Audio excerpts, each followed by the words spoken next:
ఈ ప్రత్యేకమైనటువంటి ఆరాధన కార్యక్రమంలో పాల్గొందిన మీకందరికీ హృదయపూర్వకమైనటువంటి ధన్యవాదాలు. దేవుడు మిమ్మల్ని దీవించి కాపాడునుగాక. ప్రకటన గ్రంథం 2వ అధ్యాయం 8 నుండి 11 వాక్య భాగాలు నేను చదువుతున్నాను. బైబిల్ గ్రంథం ఉన్న వాళ్ళందరూ దయచేసి పరిశుద్ధ గ్రంథాలు తెరిచి చెప్పబడుతున్న సంగతులను గమనించవలసిందిగా తెలియజేయుచున్నాను. స్మరణలో ఉన్న సంఘపు దూతకు ఇలాగు వ్రాయుము. మొదటివాడును కడపటివాడునై ఉండి మృతుడై మరలా బ్రతికినవాడు చెప్పు సంగతులేవనగా, నీ శ్రమను దరిద్రతను నేనెరుగుదును, అయినను నీవు ధనవంతుడవే. తాము యూదులమని చెప్పుకొనుచు యూదులు కాక సాతాను సమాజపు వారి వలన నీకు కలుగు దూషణ నేనెరుగుదును. నీవు పొందబోవు శ్రమలకు భయపడకుము. ఇదిగో, మీరు శోధింపబడినట్లు అపవాది మీలో కొందరిని చెరలో వేయింపబోచున్నాడు. 10 దినములు శ్రమ కలుగును. మరణము వరకు అనగా ప్రాణాపాయము వచ్చు వరకు నమ్మకముగా ఉండుము. నేను నీకు జీవకిరీటం ఇచ్చేదను. సంఘములతో ఆత్మ చెప్పుచున్న మాట చెవిగలవాడు వినుగాక. జయించువాడు రెండవ మరణము వలన ఏ హానియు చెందడు. దేవునికి మహిమ కలుగును గాక. గట్టి చెప్దామండి హల్లెలూయా. ఈ స్మరణలో ఉన్నటువంటి సంఘం ఎఫెసు పట్టణానికి 56 కిలోమీటర్ల దూరంలో కట్టబడినటువంటి సంఘం. ఎఫెసు పట్టణానికి 50 కిలోమీటర్ల దూరంలో కట్టబడినటువంటి సంఘం స్మరణలో ఉన్న దేవుని యొక్క సంఘం. ఈ స్మరణ యొక్క చారిత్రాత్మక వివరాలు, విశేషాలు క్లుప్తంగా చెప్తాను. స్మరణ అంటే ఏమిటి, స్మరణ ప్రస్తుతం ఏ పేరుతో పిలువబడుతుంది అనే వివరాలు కూడా మీతో పంచుకుంటాను. అందరు జాగ్రత్తగా నా వైపు తలల పైకెత్తి చూడండి, శ్రద్ధగా వినండి. బైబిల్లో ఉండవు నేను చెప్పే విషయాలు, చరిత్ర విషయాలను చాలా పుస్తకాలు పఠించి చాలా వీడియోస్ విని ఎంతో సమాచారాన్ని సేకరించి దాన్నంతా కూడా కుదించి దాని సారాంశాన్ని మాత్రమే మీకు చెప్పడానికి ప్రయత్నం చేస్తున్నాను. జాగ్రత్తగా మీరంతా ఈ మాటలు వినాలి. దేవునికి మహిమ కలుగును గాక.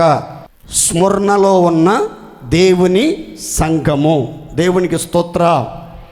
స్మరణ చారిత్రాత్మక విషయాలు మీతో పంచుకుంటున్నాను, జాగ్రత్తగా వినండి. స్మరణ అతి మనోహరమైనటువంటి పట్టణాలలో ఒక ప్రాముఖ్యమైనటువంటి పట్టణం. ఈ పట్టణం సర్వాంగ సుందరంగా కనబడుతూ ఉంటుంది. ఎక్కడ చూచినా మనోహరమైనటువంటి దృశ్యాలతో కన్నుల పండుగగా అత్యంత వైభవంగా కనబడే పట్టణం. ఇది ఒక ధన సంపదలతో నిండినటువంటి పట్టణం. ఎక్కువ ఆ పట్టణంలో ధనవంతులు, అపర కుబేరులు, అన్నం దొరకని నిరుపేదలు కూడా పట్టణంలో కోకొల్లలుగా ఉన్నారు. ఈ పట్టణంలో సైన్స్ ల్యాబొరేటరీస్ ఎక్కువగా ఉండేవి. విశ్వవిద్యాలయాలు కూడా ఆ రోజుల్లోనే చాలా అధికముగా ఉండేవి. ఈ స్మరణ పట్టణంలో ఒక ప్రాముఖ్యమైనటువంటి ప్రసిద్ధి చెందినటువంటి ఒక వీధి ఉంది. ఆ వీధిని గోల్డెన్ స్ట్రీట్ అని పిలిచేవాళ్ళు. గోల్డెన్ స్ట్రీట్ అని పిలిచేవాళ్ళు. ఆ వీధిలో అన్య దేవతలకు సంబంధించినటువంటి అన్ని దేవాలయాలు కూడా ఆ వీధిలోనే దర్శనమిస్తూ ఉంటాయి. ఫర్ ఎగ్జాంపుల్, సిబిలి అనే ఒక దేవత యొక్క గుడి, ఎస్క్యులాపియస్ అనే మరో దేవత యొక్క గుడి, జ్యూస్ బలిపీఠం అనే ఒక దేవత యొక్క గుడి, తర్వాత కైసర్లను వాళ్ళు ప్రభువులుగా భావించి వాళ్ళను పూజించడానికి కైసర్లకు అక్కడక్కడ ఆ వీధిలో గుడులు కట్టారు. ఆ వీధంతా విగ్రహాలకు సంబంధించినటువంటి ఆలయాలతో పూర్తిగా నిండిపోయి ఉంటుంది. ఆ వీధి మొత్తం భయంకరమైనటువంటి విగ్రహారాధనకు సంబంధించినటువంటి గుడులతో నింపబడి ఉంటుంది. ఈ స్మరణ పట్టణంలో 3/4 వంతు యూదులు నివాసం ఉండేవాళ్ళు. 3 వంతులు ఇంచుమించు అప్పటి జనాభాలో 3 వంతుల భాగం మెజారిటీ పీపుల్ యోధా వంశానికి సంబంధించినటువంటి యూదులే ఎక్కువగా ఉండేవాళ్ళు. వారి యొక్క పలుకుబడి, వారి యొక్క పెత్తనం ఎక్కువగా చలామణిలో ఉండేది. మరొక విచిత్రమైనటువంటి విషయం ఏంటంటే ఈ స్మరణలో వాడల రేవు ఉన్న కారణాన్ని బట్టి వ్యాపార లావాదేవీలు అధికముగా జరిగేవి. అన్ని వర్గాల ప్రజలు అక్కడికి వచ్చి వ్యాపారాలు చేసుకుని సంపాదన కలిగి అన్ని రంగాల్లో ఆశీర్వాదకరంగా ఉండేవాళ్ళు. అప్పట్లోనే జనసంద్రత కలిగినటువంటి పట్టణంగా పేరు ప్రఖ్యాతులు గాంచినట్లుగా మనం చరిత్రలో గమనిస్తాం. ఈ స్మరణని ఆసియా కిరీటమని, ఆసియా ఆభరణమని, ఆసియా పుష్పరాజ్యమని పిలిచేవాళ్ళు. ఆసియా కిరీటమని, ఆసియా ఆభరణమని, ఆసియా పుష్పరాజ్యమని పిలిచేవాళ్ళు. ఈ పట్టణం చరిత్రలోనే ఒక ఉన్నతమైనటువంటి స్థానంలో ఉన్నట్లుగా, ఎంతో ఆశీర్వాదకరంగా కట్టబడినట్లుగా మనం బైబిల్లో కొన్ని ఆధారాలు గమనిస్తాం. ఇది చారిత్రాత్మకమైనటువంటి వివరాలు. ఇక స్మరణ అనే ఈ సంఘం ప్రస్తుతం ఈ స్మరణ ఏ పేరుతో పిలువబడుతుంది అని అంటే ఇజ్మీర్ అనే పేరుతో పిలువబడుతుంది. ప్రస్తుతం ఆధునిక టర్కీలో ఎఫెసు పట్టణానికి 56 కిలోమీటర్ల దూరంలో ఉన్నటువంటి ఈ స్మరణ అనే పట్టణం ప్రస్తుతం ఇజ్మీర్ అనే పేరుతో పిలువబడుతుంది. ఈ స్మరణ అనే మాటకి అర్థం ఏమిటంటే, స్మరణ అనే మాటకి అర్థం ఏంటంటే బోళము అని అర్థం. స్మరణ అనే మాటకి బోళము అని అర్థం. బోళము అనేది చాలా చేదుగా ఉంటుంది. ఇది శ్రమలకు సాదృశ్యంగా బైబిల్లో మనం గమనిస్తాం. శ్రమ పొందుచున్న సంఘముగాను, శ్రమలను ధైర్యముగా ఎదుర్కొన్న సంఘముగాను, శ్రమలతో పోరాడిన సంఘముగాను, అన్ని విషయాల్లో ధైర్య సాహసాలతో నిలిచిన సంఘంగా మనం ఈ స్మరణని గమనిస్తాం. స్మరణ అనగా బోళము చేదుగా ఉంటుంది. అలాంటి చేదైనటువంటి శ్రమలను, దుఃఖకరమైనటువంటి అనుభవాలను, వేదనకరమైనటువంటి పరిస్థితుల గుండా ఈ స్మరణ సంఘం ప్రయాణం చేసినట్లుగా చరిత్రను మనం గమనిస్తాం. చూడండి, బోళాన్ని గురించినటువంటి కొంత వివరణ మీతో చెప్తాను. తలలపైకే చూడండి. యేసుక్రీస్తు వారు పుట్టినటువంటి ఆ దినాల్లో తూర్పు దేశపు జ్ఞానులు పెట్టెలతో కానుకలు తీసుకుని వచ్చి యేసుక్రీస్తు ఉన్న చోటికి వచ్చారు. ఆ ఇంటిలోనికి ప్రవేశించి తాము తెచ్చినటువంటి ఆ పెట్టెలు విప్పి యేసుక్రీస్తుకి ఏమేమి సమర్పించారో ఒకసారి చెప్తారా? బంగారము, సాంబ్రాణి, బోళం. వీటి అర్థాలు ఏంటంటే, బంగారం అంటే యేసుక్రీస్తు దైవత్వానికి, యేసుక్రీస్తు యొక్క రాజరికానికి గుర్తుగా బంగారాన్ని వాళ్ళు సమర్పించారు. యేసుక్రీస్తు యొక్క దైవత్వానికి గుర్తుగా, యేసుక్రీస్తు యొక్క రాజరికానికి అనగా ఆయన యూదుల రాజు అనే దానికి సంకేతముగాను, ఆయన సంపూర్ణ దైవత్వం కలిగినటువంటి వ్యక్తికి సాదృశ్యంగా ఆ యొక్క జ్ఞానులు యేసుక్రీస్తు వారికి బంగారాన్ని సమర్పించారు. తర్వాత ఆయన ప్రధాన యాజకుడు, ఆయన లోపము లేని యాజకత్వం చేసినటువంటి దేవుడు. ఆయన మనకు సరిపోయినటువంటి ప్రధాన యాజకుడు అనేదానికి గుర్తుగా యాజకుడు ఏ విధంగా అయితే ధూపవేదిక దగ్గర ధూపం వేస్తాడో, దీపాలు వెలిగిస్తాడో, ఉదయ సంధ్యలు ధూపం వేయచ్చు, దీపారాధన చేయొచ్చు, ఎంత భక్తి కార్యక్రమాలు జరిగిస్తాడో, అలాగే యేసుక్రీస్తు వారు కూడా ప్రధాన యాజకుడుగా నిత్యము ప్రార్థన చేయువాడుగా మనం బైబిల్లో గమనిస్తాం. మూడవదిగా ఆ జ్ఞానులు యేసుక్రీస్తుకి ఇచ్చినటువంటి కానుకల్లో చాలా ప్రాముఖ్యమైనటువంటి కానుక ఏంటంటే బోళము. ఏంటదండి? బోళం. బోళం అంటే ఇది చేదైనటువంటి పదార్థం.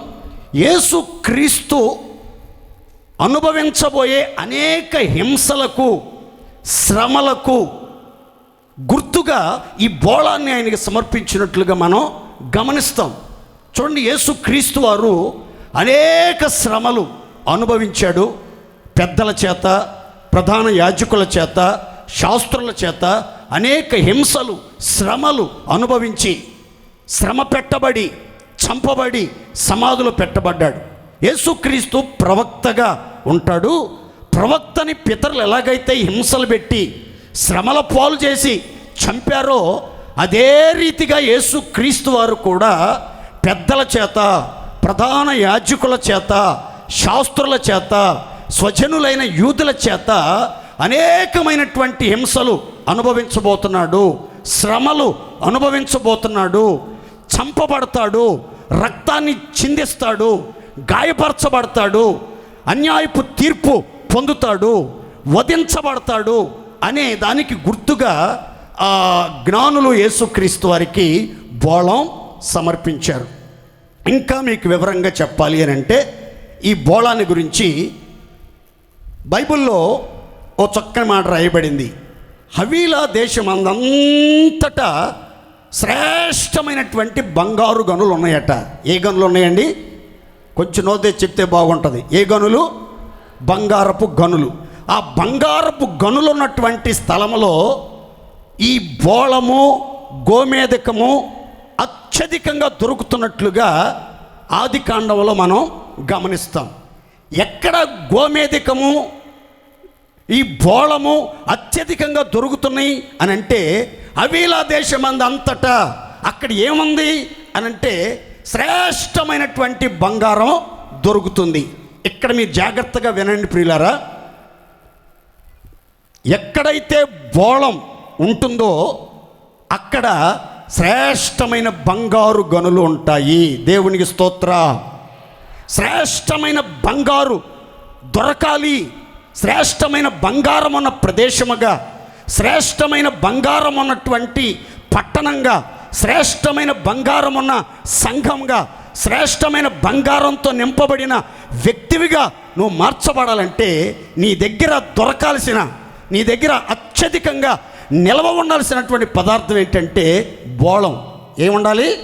బోళం. అంటే ఎవరైతే అధికమైన శ్రమలు అనుభవించడానికి అంగీకరిస్తారో, అధికమైన శ్రమల్లో కూడా సనగకుండా, దేవుడు నాకు అన్యాయం చేశాడని దూషించకుండా, దేవునికి విరోధంగా మాట్లాడకుండా, ఒక్క ఆయాసకరమైన మాట కూడా మాట్లాడకుండా, దేవా నీ చిత్తానుసారంగా ఈ శ్రమలు నాకు కొలిచి అనుగ్రహించావు, నీ చిత్తమే సిద్ధించునుగాక, ఈ శ్రమలను భరించుటకు, ఈ శ్రమలను సహించుటకు, ఈ శ్రమల యందు అతిశయించి ఆనందించుటకు కావలసిన కృప సమృద్ధిగా దయచేయము స్వామి అని విన్నవించుకుంటారో వారి జీవితం ఎలా మారిపోద్దంటే అతి శ్రేష్టమైన బంగారపు గనిగా మారిపోద్ది. దేవుని స్తోత్ర.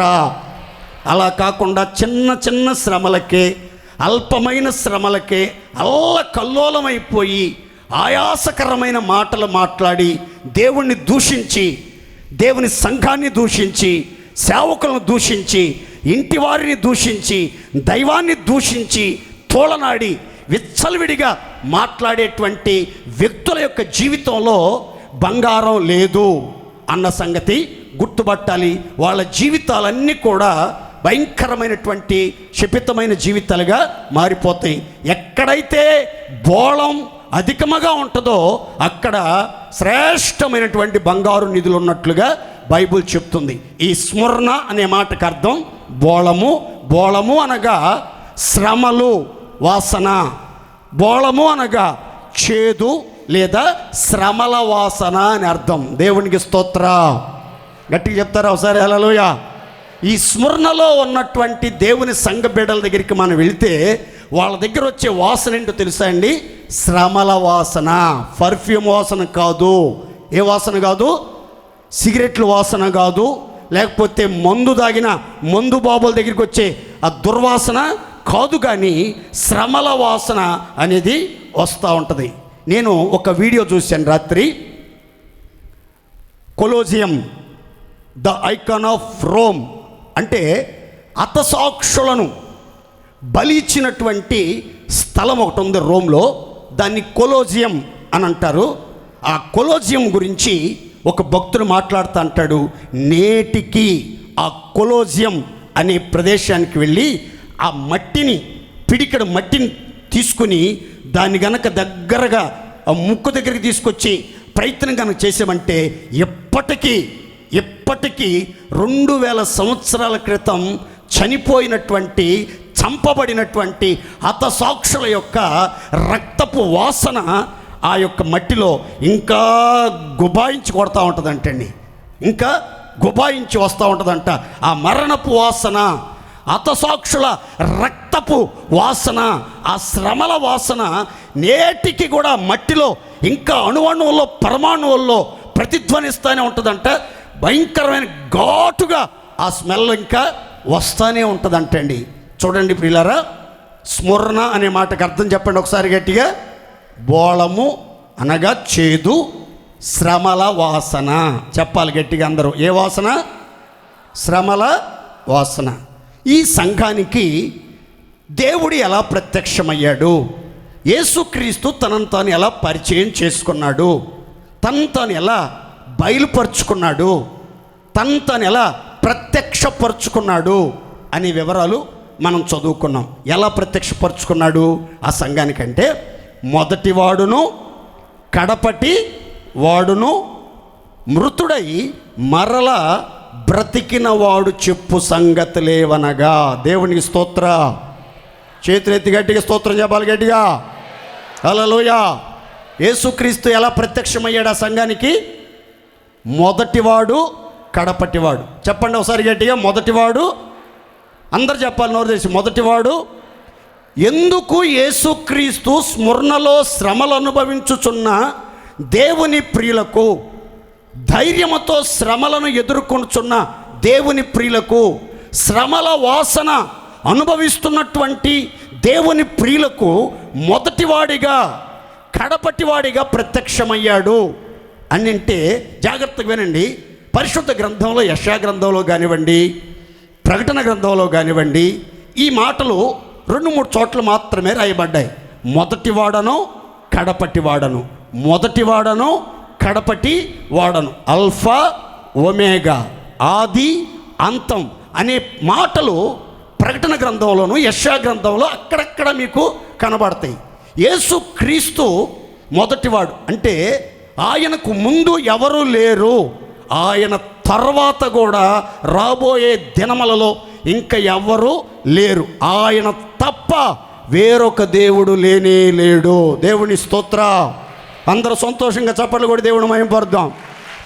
యేసుక్రీస్తుకు ముందు ఎవరు లేరు, యేసుక్రీస్తు తర్వాత ఇంకెవరు లేరు. అందుకే ఆయన ఖచ్చితంగా చెప్తున్నాడు, నేను మొదటివాడను, నేను కడపటి వాడు. ఇంకా మనం వివరంగా ఈ మాటని ఒక్క మాటలో గుర్తుపెట్టుకోవాలంటే, యేసుక్రీస్తు ఎవరంటే నిత్యుడగు దేవుడు. దేవునికి స్తోత్ర. నిరంతరం నిలిచి ఉన్న దేవుడు, నిన్న నేడు నిరంతరం ఏకరీతిగా ఉన్నటువంటి దేవుడు. ఆయన మార్పు లేనటువంటి దేవుడు. ఆయనే సృష్టికి ఆరంభం, ఆయనే అంతము ఆయనే. ఆయన వర్తమాన భూత భవిష్యత్ కాలములలో సర్వాధికారి, సర్వశక్తి కలిగిన దేవుడు, సర్వజ్ఞుడు, సమస్తమును ఎరిగిన సర్వేశ్వరుడు, యుగములన్నిట ఆయన సజీవుడైనటువంటి దేవుడు. ఆయన చెప్తున్నాడు, నేను మొదటి వాడను, కడపటి వాడను. ఒక రోజున యేసుక్రీస్తు యూదులతో మాట్లాడుతూ అన్నాడు, మీ పితరుడైనటువంటి అబ్రహాము నా దినము చూడాలని ఎంతో ఆశపడ్డాడు అన్నారు. అప్పుడు యూదులు పళ్ళు పటపట పటపట కొరికి అంటారు, నీకు కనీసం 50 సంవత్సరాల వయసు కూడా లేదు, అబ్రహాము కంటే ముందున్నానంటావు, ఏం మాట్లాడుతున్నావు, నీకు అర్థమవుతుంది? అసలు పళ్ళు నోరుతున్నారు, చుట్టూ పీక్కుంటున్నారు, వాళ్ళకి ఏం అర్థం కావట్లేదు. అసలు నీ వయసు ఎంత? 30 సంవత్సరాలు కూడా లేవు, కనీసం 50 సంవత్సరాలు కూడా నిండలేదు నీకు.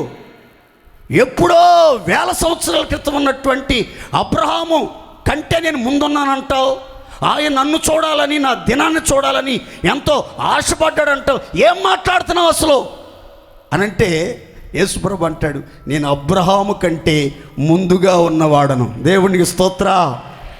అసలు భూమికి పునాది వేయబడక మునిపే ఉన్నవాడను, జగత్ పునాది వేయబడక మునిపే ఉన్నవాడను, ఆకాశాన్ని భూమిని, భూమి ఆకాశములైన సమస్తాన్ని మహత్తుగల మాట ద్వారా సృజించినటువంటి సృష్టికర్తను నేనే, నేను తప్ప వేరొక దేవుడు లేడు అని అర్థమిచ్చేటట్లుగా యేసుక్రీస్తు వారు మాట్లాడినటువంటి మాటలు మనం గమనిస్తాం. ఇక్కడ చూడండి, యెషయా గ్రంథంలో రాయబడినటువంటి మాటల్లో మొదటివాడను కనపడివాడను నేనే, నేను తప్ప వేరొక దేవుడు లేడనే సందర్భంలో ఆ మొదటివానికి కనపటివానికి ఉన్న 3 లక్షణాలు అక్కడ రాయబడ్డాయండి. అవేంటంటే ఆయన రాజు, ఆయన విమోచకుడు, ఆయన సైన్యములకు అధిపతి. అందరూ సంతోషంగా చేతులెత్తి స్తోత్రాలు చెప్పాలి. దేవుని స్తోత్ర. మొదటివాడను కడపటివాడను నేనేం చెప్పినటువంటి దేవుని యొక్క కుమారుడైనటువంటి యేసుక్రీస్తు వారిలో ఉన్నటువంటి 3 శ్రేష్టమైనటువంటి స్వభావాలు అక్కడ రాయబడ్డాయి. అదేంటంటే ఆయన రాజు, సర్వలోకానికి చక్రవర్తి, భూపతులందరికీ ఆయన రాజు, రాజులకు రాజు, ప్రభువులకు ప్రభు. ఆయన మనల్ని పాలించే దేవుడు, మనల్ని పోషించే దేవుడు, మనలను ఏలుబడి చేసే దేవుడు. ఎవరు ఆయన ప్రభుత్వాన్ని అంగీకరిస్తారో, ఆయన ఏలుబడి క్రింద ఉండాలని కోరుకుంటారో, ఆయన చేత పాలించబడాలని అప్పగించుకుంటారో, హృదయంలో క్రీస్తుని ప్రభువుగా ప్రతిష్ఠించుకుంటారో, వాళ్ళ జీవితాల్లో అనూహ్యమైనటువంటి కార్యాలు చేయగలిగినటువంటి సమర్థుడు, శక్తి కలిగినటువంటి దేవుడు, ఐశ్వర్యవంతుడు, సంపదల గని అయినటువంటి దేవుడు. ఆయనకు కొదువైంది ఏది కూడా లేదు. ఆయన ప్రభుత్వంలో ఉన్నటువంటి బిడలకు ఆయన గుప్పిలు విప్పి వారి గుండెల్లో కోరికలు తీర్చగలిగినటువంటి రాజాతి రాజు, జగములను ఏలే రాజాది రాజు. దేవునికి స్తోత్ర. గట్టిగా చెప్దామండి హల్లెలూయా. రెండవది, ఆ యొక్క మొదటివాడు కడపటివాడు అన్న చోట రాయబడిన రెండవ బిరుదు లేదా రెండవ మాట ఏంటంటే ఆయన విమోచకుడు. ఎవరండి ఆయన? మొదటివాడను నేను, కడపటివాడను నేనని ప్రత్యక్షపరుచుకున్న యేసుక్రీస్తు ఎవరు అనంటే విమోచకుడు. ఎవరండి? చెప్పాలి గట్టిగా, ఎవరు? అందుకే ఏమంటాడు, నా విమోచకుడు సజీవుడు. సామెతల గ్రంథంలో రాసి ఉంటుంది, వారి విమోచకుడు బలవంతుడు, వారి విమోచకుడు పరిశుద్ధుడు అని యెషయా గ్రంథంలో రాసి ఉంటుంది. మన విమోచకుడు బలవంతుడు, మన విమోచకుడు పరిశుద్ధుడు, మన విమోచకుడు సజీవుడు. ఎలాంటి కార్యాన్నైనా చేయగలిగినటువంటి సామర్థ్యం కలిగినటువంటి దేవుడు, పరిశుద్ధతలో పరిపూర్ణుడైనటువంటి దేవుడు, బలవంతుడైనటువంటి దేవుడు, విజయాన్ని ప్రసాదించగలిగినటువంటి దేవుడు. ఆయన బలహీనుడు కాదు, ఆయన అపవిత్రుడు కాదు, ఆయన ఒట్టివాడు కాదు, ఆయన మృతి చెందినవాడు కాదు. ఆయన ఎవరు అనంటే మన విమోచకుడు సజీవుడు, బలవంతుడు, పరిశుద్ధుడు. దేవునికి స్తోత్ర. ఈ స్మరణలో ఉన్న సంఘానికి నేను మొదటివాడను కడపటివాడనని చెప్పుటలో రెండవ ఉద్దేశం ఏంటంటే, బాబు నేను మీకు రాజుగా ఉన్నాను, నేను మీకు విమోచకుడుగా ఉన్నాను, అంత మాత్రమే కాదు సైన్యములకు అధిపతియగు యెహోవా. ఎవరండి ఆయన? ఆయనకు ఒక సైన్యం ఉంది, ఆ సైన్యానికి ఆయనే అధిపతి. ఆయన సైన్యముతో ఎక్కడికి యుద్ధానికి వెళ్ళినా జయమే కానీ అపజయం లేదు అనే దానికి సంకేతంగా ఆయన సైన్యములకు అధిపతిగా వారికి ప్రత్యక్షమయ్యాడు. మీ జీవిత పయనములో ఎలాంటి శత్రువులతో మీరు పోరాడుతున్నా, ఎలాంటి బెదిరింపులు మీరు ఎదుర్కొంటున్నా, మించిన బలము కలిగినటువంటి శత్రువుల వశములో నుంచి మీరు తప్పించబడాలి, కాపాడబడాలి, దేవుని యొక్క సహాయం అందుకుని ప్రాకారాలు దాటాలి అని మీరు కోరుకుంటే, మన దేవుడు ఎవరో ఆ దేవుని యొక్క ప్రత్యక్షత నీవు అనుభవించాలి. ఆ దేవుడు ఎవరంటే మొదటివాడు, కడపట్టివాడు. ఆయనకు ముందు ఎవరు లేరు, ఆయన తర్వాత ఎవరు ఉండబోరు. ఆయన నిత్యుడగు దేవుడిగా మీ జీవితంలో మీకు ప్రత్యక్షమైతే, మీరు ఆ దర్శనాన్ని కలిగి ఉంటే, ఆ గ్రహింపు కలిగి ఉంటే, నేను నమ్ముకున్న దేవుడు నిత్యుడు, మార్పు లేని దేవుడు, రాజు, విమోచకుడు, సైన్యాధిపతి, సమస్తము చేయగలిగిన దేవుడు అని మీరు నమ్మగలిగితే మీ జీవితంలో ఆయన ఘనమైన కార్యాలు చేస్తాడు. దేవుని స్తోత్ర. మరో చక్కని ప్రత్యక్షత ఏంటంటే మృతుడై మరలా బ్రతికినవాడు. నోరితే చెప్తారా ఒకసారి గట్టిగా? మృతుడై చెప్పాలి గట్టిగా, మృతుడై. ఇక్కడ కొన్ని ప్రాముఖ్యమైనటువంటి వివరాలు చెప్తాను చూడండి. యేసుక్రీస్తు మనుష్య కుమారునిగా వచ్చాడు. మరియ గర్భమున పరిశుద్ధాత్ముని సహాయంతో మనుష్య కుమారునిగా, మనుజావతారునిగా భూమి మీద జన్మించాడు. వడ్లవాని కుమారుడు, యేసేపు కుమారుడు, మరియ కుమారుడు అని పిలువబడ్డాడు. అయితే మనుషులందరూ కూడా చనిపోయినట్లుగానే యేసుక్రీస్తు వారు కూడా చనిపోవలసినటువంటి ఆవశ్యకత ఏర్పడింది. మనుషులంతా పాపాన్ని బట్టి మరణించారు. అయితే యేసుక్రీస్తు పాపము లేనివాడైనా, దోషము లేనివాడైనా, కపటము లేనివాడైనా యేసుక్రీస్తు మరణించాడు. ఎందుకు అంటే మానవాళి పాప పరిహారములను కలుగు చేయటానికే యేసు మరణాన్ని రుచి చూడవలసి వచ్చింది. దేవునికి స్తోత్ర. ఆదాము మొదలుకొని యేసుక్రీస్తు వరకు ఉన్నటువంటి మనుషులందరినీ మరణం మింగుతా వచ్చింది. కానీ మరణం యొక్క ఆకలి తీరలేదు. ఎంతమందిని మింగేసినా, ఎంతమందిని పొట్టన పెట్టుకున్నా, ఎంతమందిని ఈడ్చిగలిపోతున్నా సరే మరణానికి తృప్తి కలగలేదు, మరణం యొక్క ఆకలి తీరలేదు. అప్పుడు యేసుక్రీస్తు ఆ మరణాన్ని చూచి అన్నాడు, ఓ మరణమా, ఆదాము మొదలుకొని నేటి వరకు ఎంతోమందిని మింగేశావు, ఎంతోమందిని నీ పొట్టలో దాచుకున్నావు, అయినా నీకు తృప్తి కలగలేదు, నీ ఆకలి తీరలేదు. రా, నన్ను కూడా మింగేసి నీ ఆకలి తీర్చుకో అని చెప్తే సంతోషంగా యేసుక్రీస్తుని మింగి ఆకలి తీర్చుకోవటానికి ప్రయత్నం చేసింది. ఆ తర్వాత తెలిసింది మరణానికి మెడలు వంచి, మరణాన్ని తుంచి, మరణములోంచి మృత్యుంజయుడిగా లేవటానికే ఆయన మరణ ద్వారంలో ప్రవేశించాడన్న సంగతి అర్థమైనట్లుగా మనం చరిత్రలో గమనిస్తాం. దేవునికి స్తోత్ర. మీకు అందరికీ తెలిసిన విషయం, అందుకని చెప్తాను చూడండి. సూర్యగ్రహణం రోజు భూమి సూర్యునికి అడ్డంగా నిలబడుతుంది. క్రమక్రమంగా సూర్యుడు మృంగివేయబడుతున్నట్లుగా, సూర్యుడు భూమి చేత మృంగివేయబడుతున్నట్లుగా అనిపిస్తుంది. పూర్తిగా సూర్యుని మింగేసిన తర్వాత భూమి ఏం చేసిందంటే మరలా కక్కేసిద్ది. అలాగే యేసుక్రీస్తుని మరణం మింగేసింది, సాతాను మింగేసింది. కానీ మరలా యేసుక్రీస్తు ఆ మరణపు ముళ్ళుని విరిచేసి మృత్యుంజయుడిగా తిరిగి లేచాడు. దేవునికి స్తోత్ర. గట్టిగా చెప్పండి హల్లెలూయా.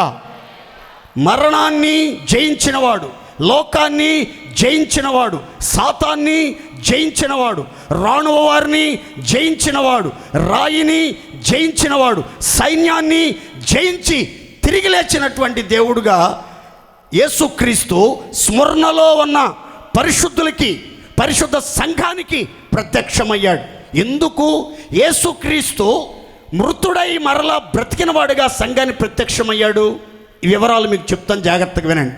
ఎందుకు, ఏ ఉద్దేశంతో మృతుడై మరలా బ్రతికిన వాడుగా ఆ సంఘాన్ని ప్రత్యక్షమయ్యాడో చెప్తాను, జాగ్రత్తగా వినండి.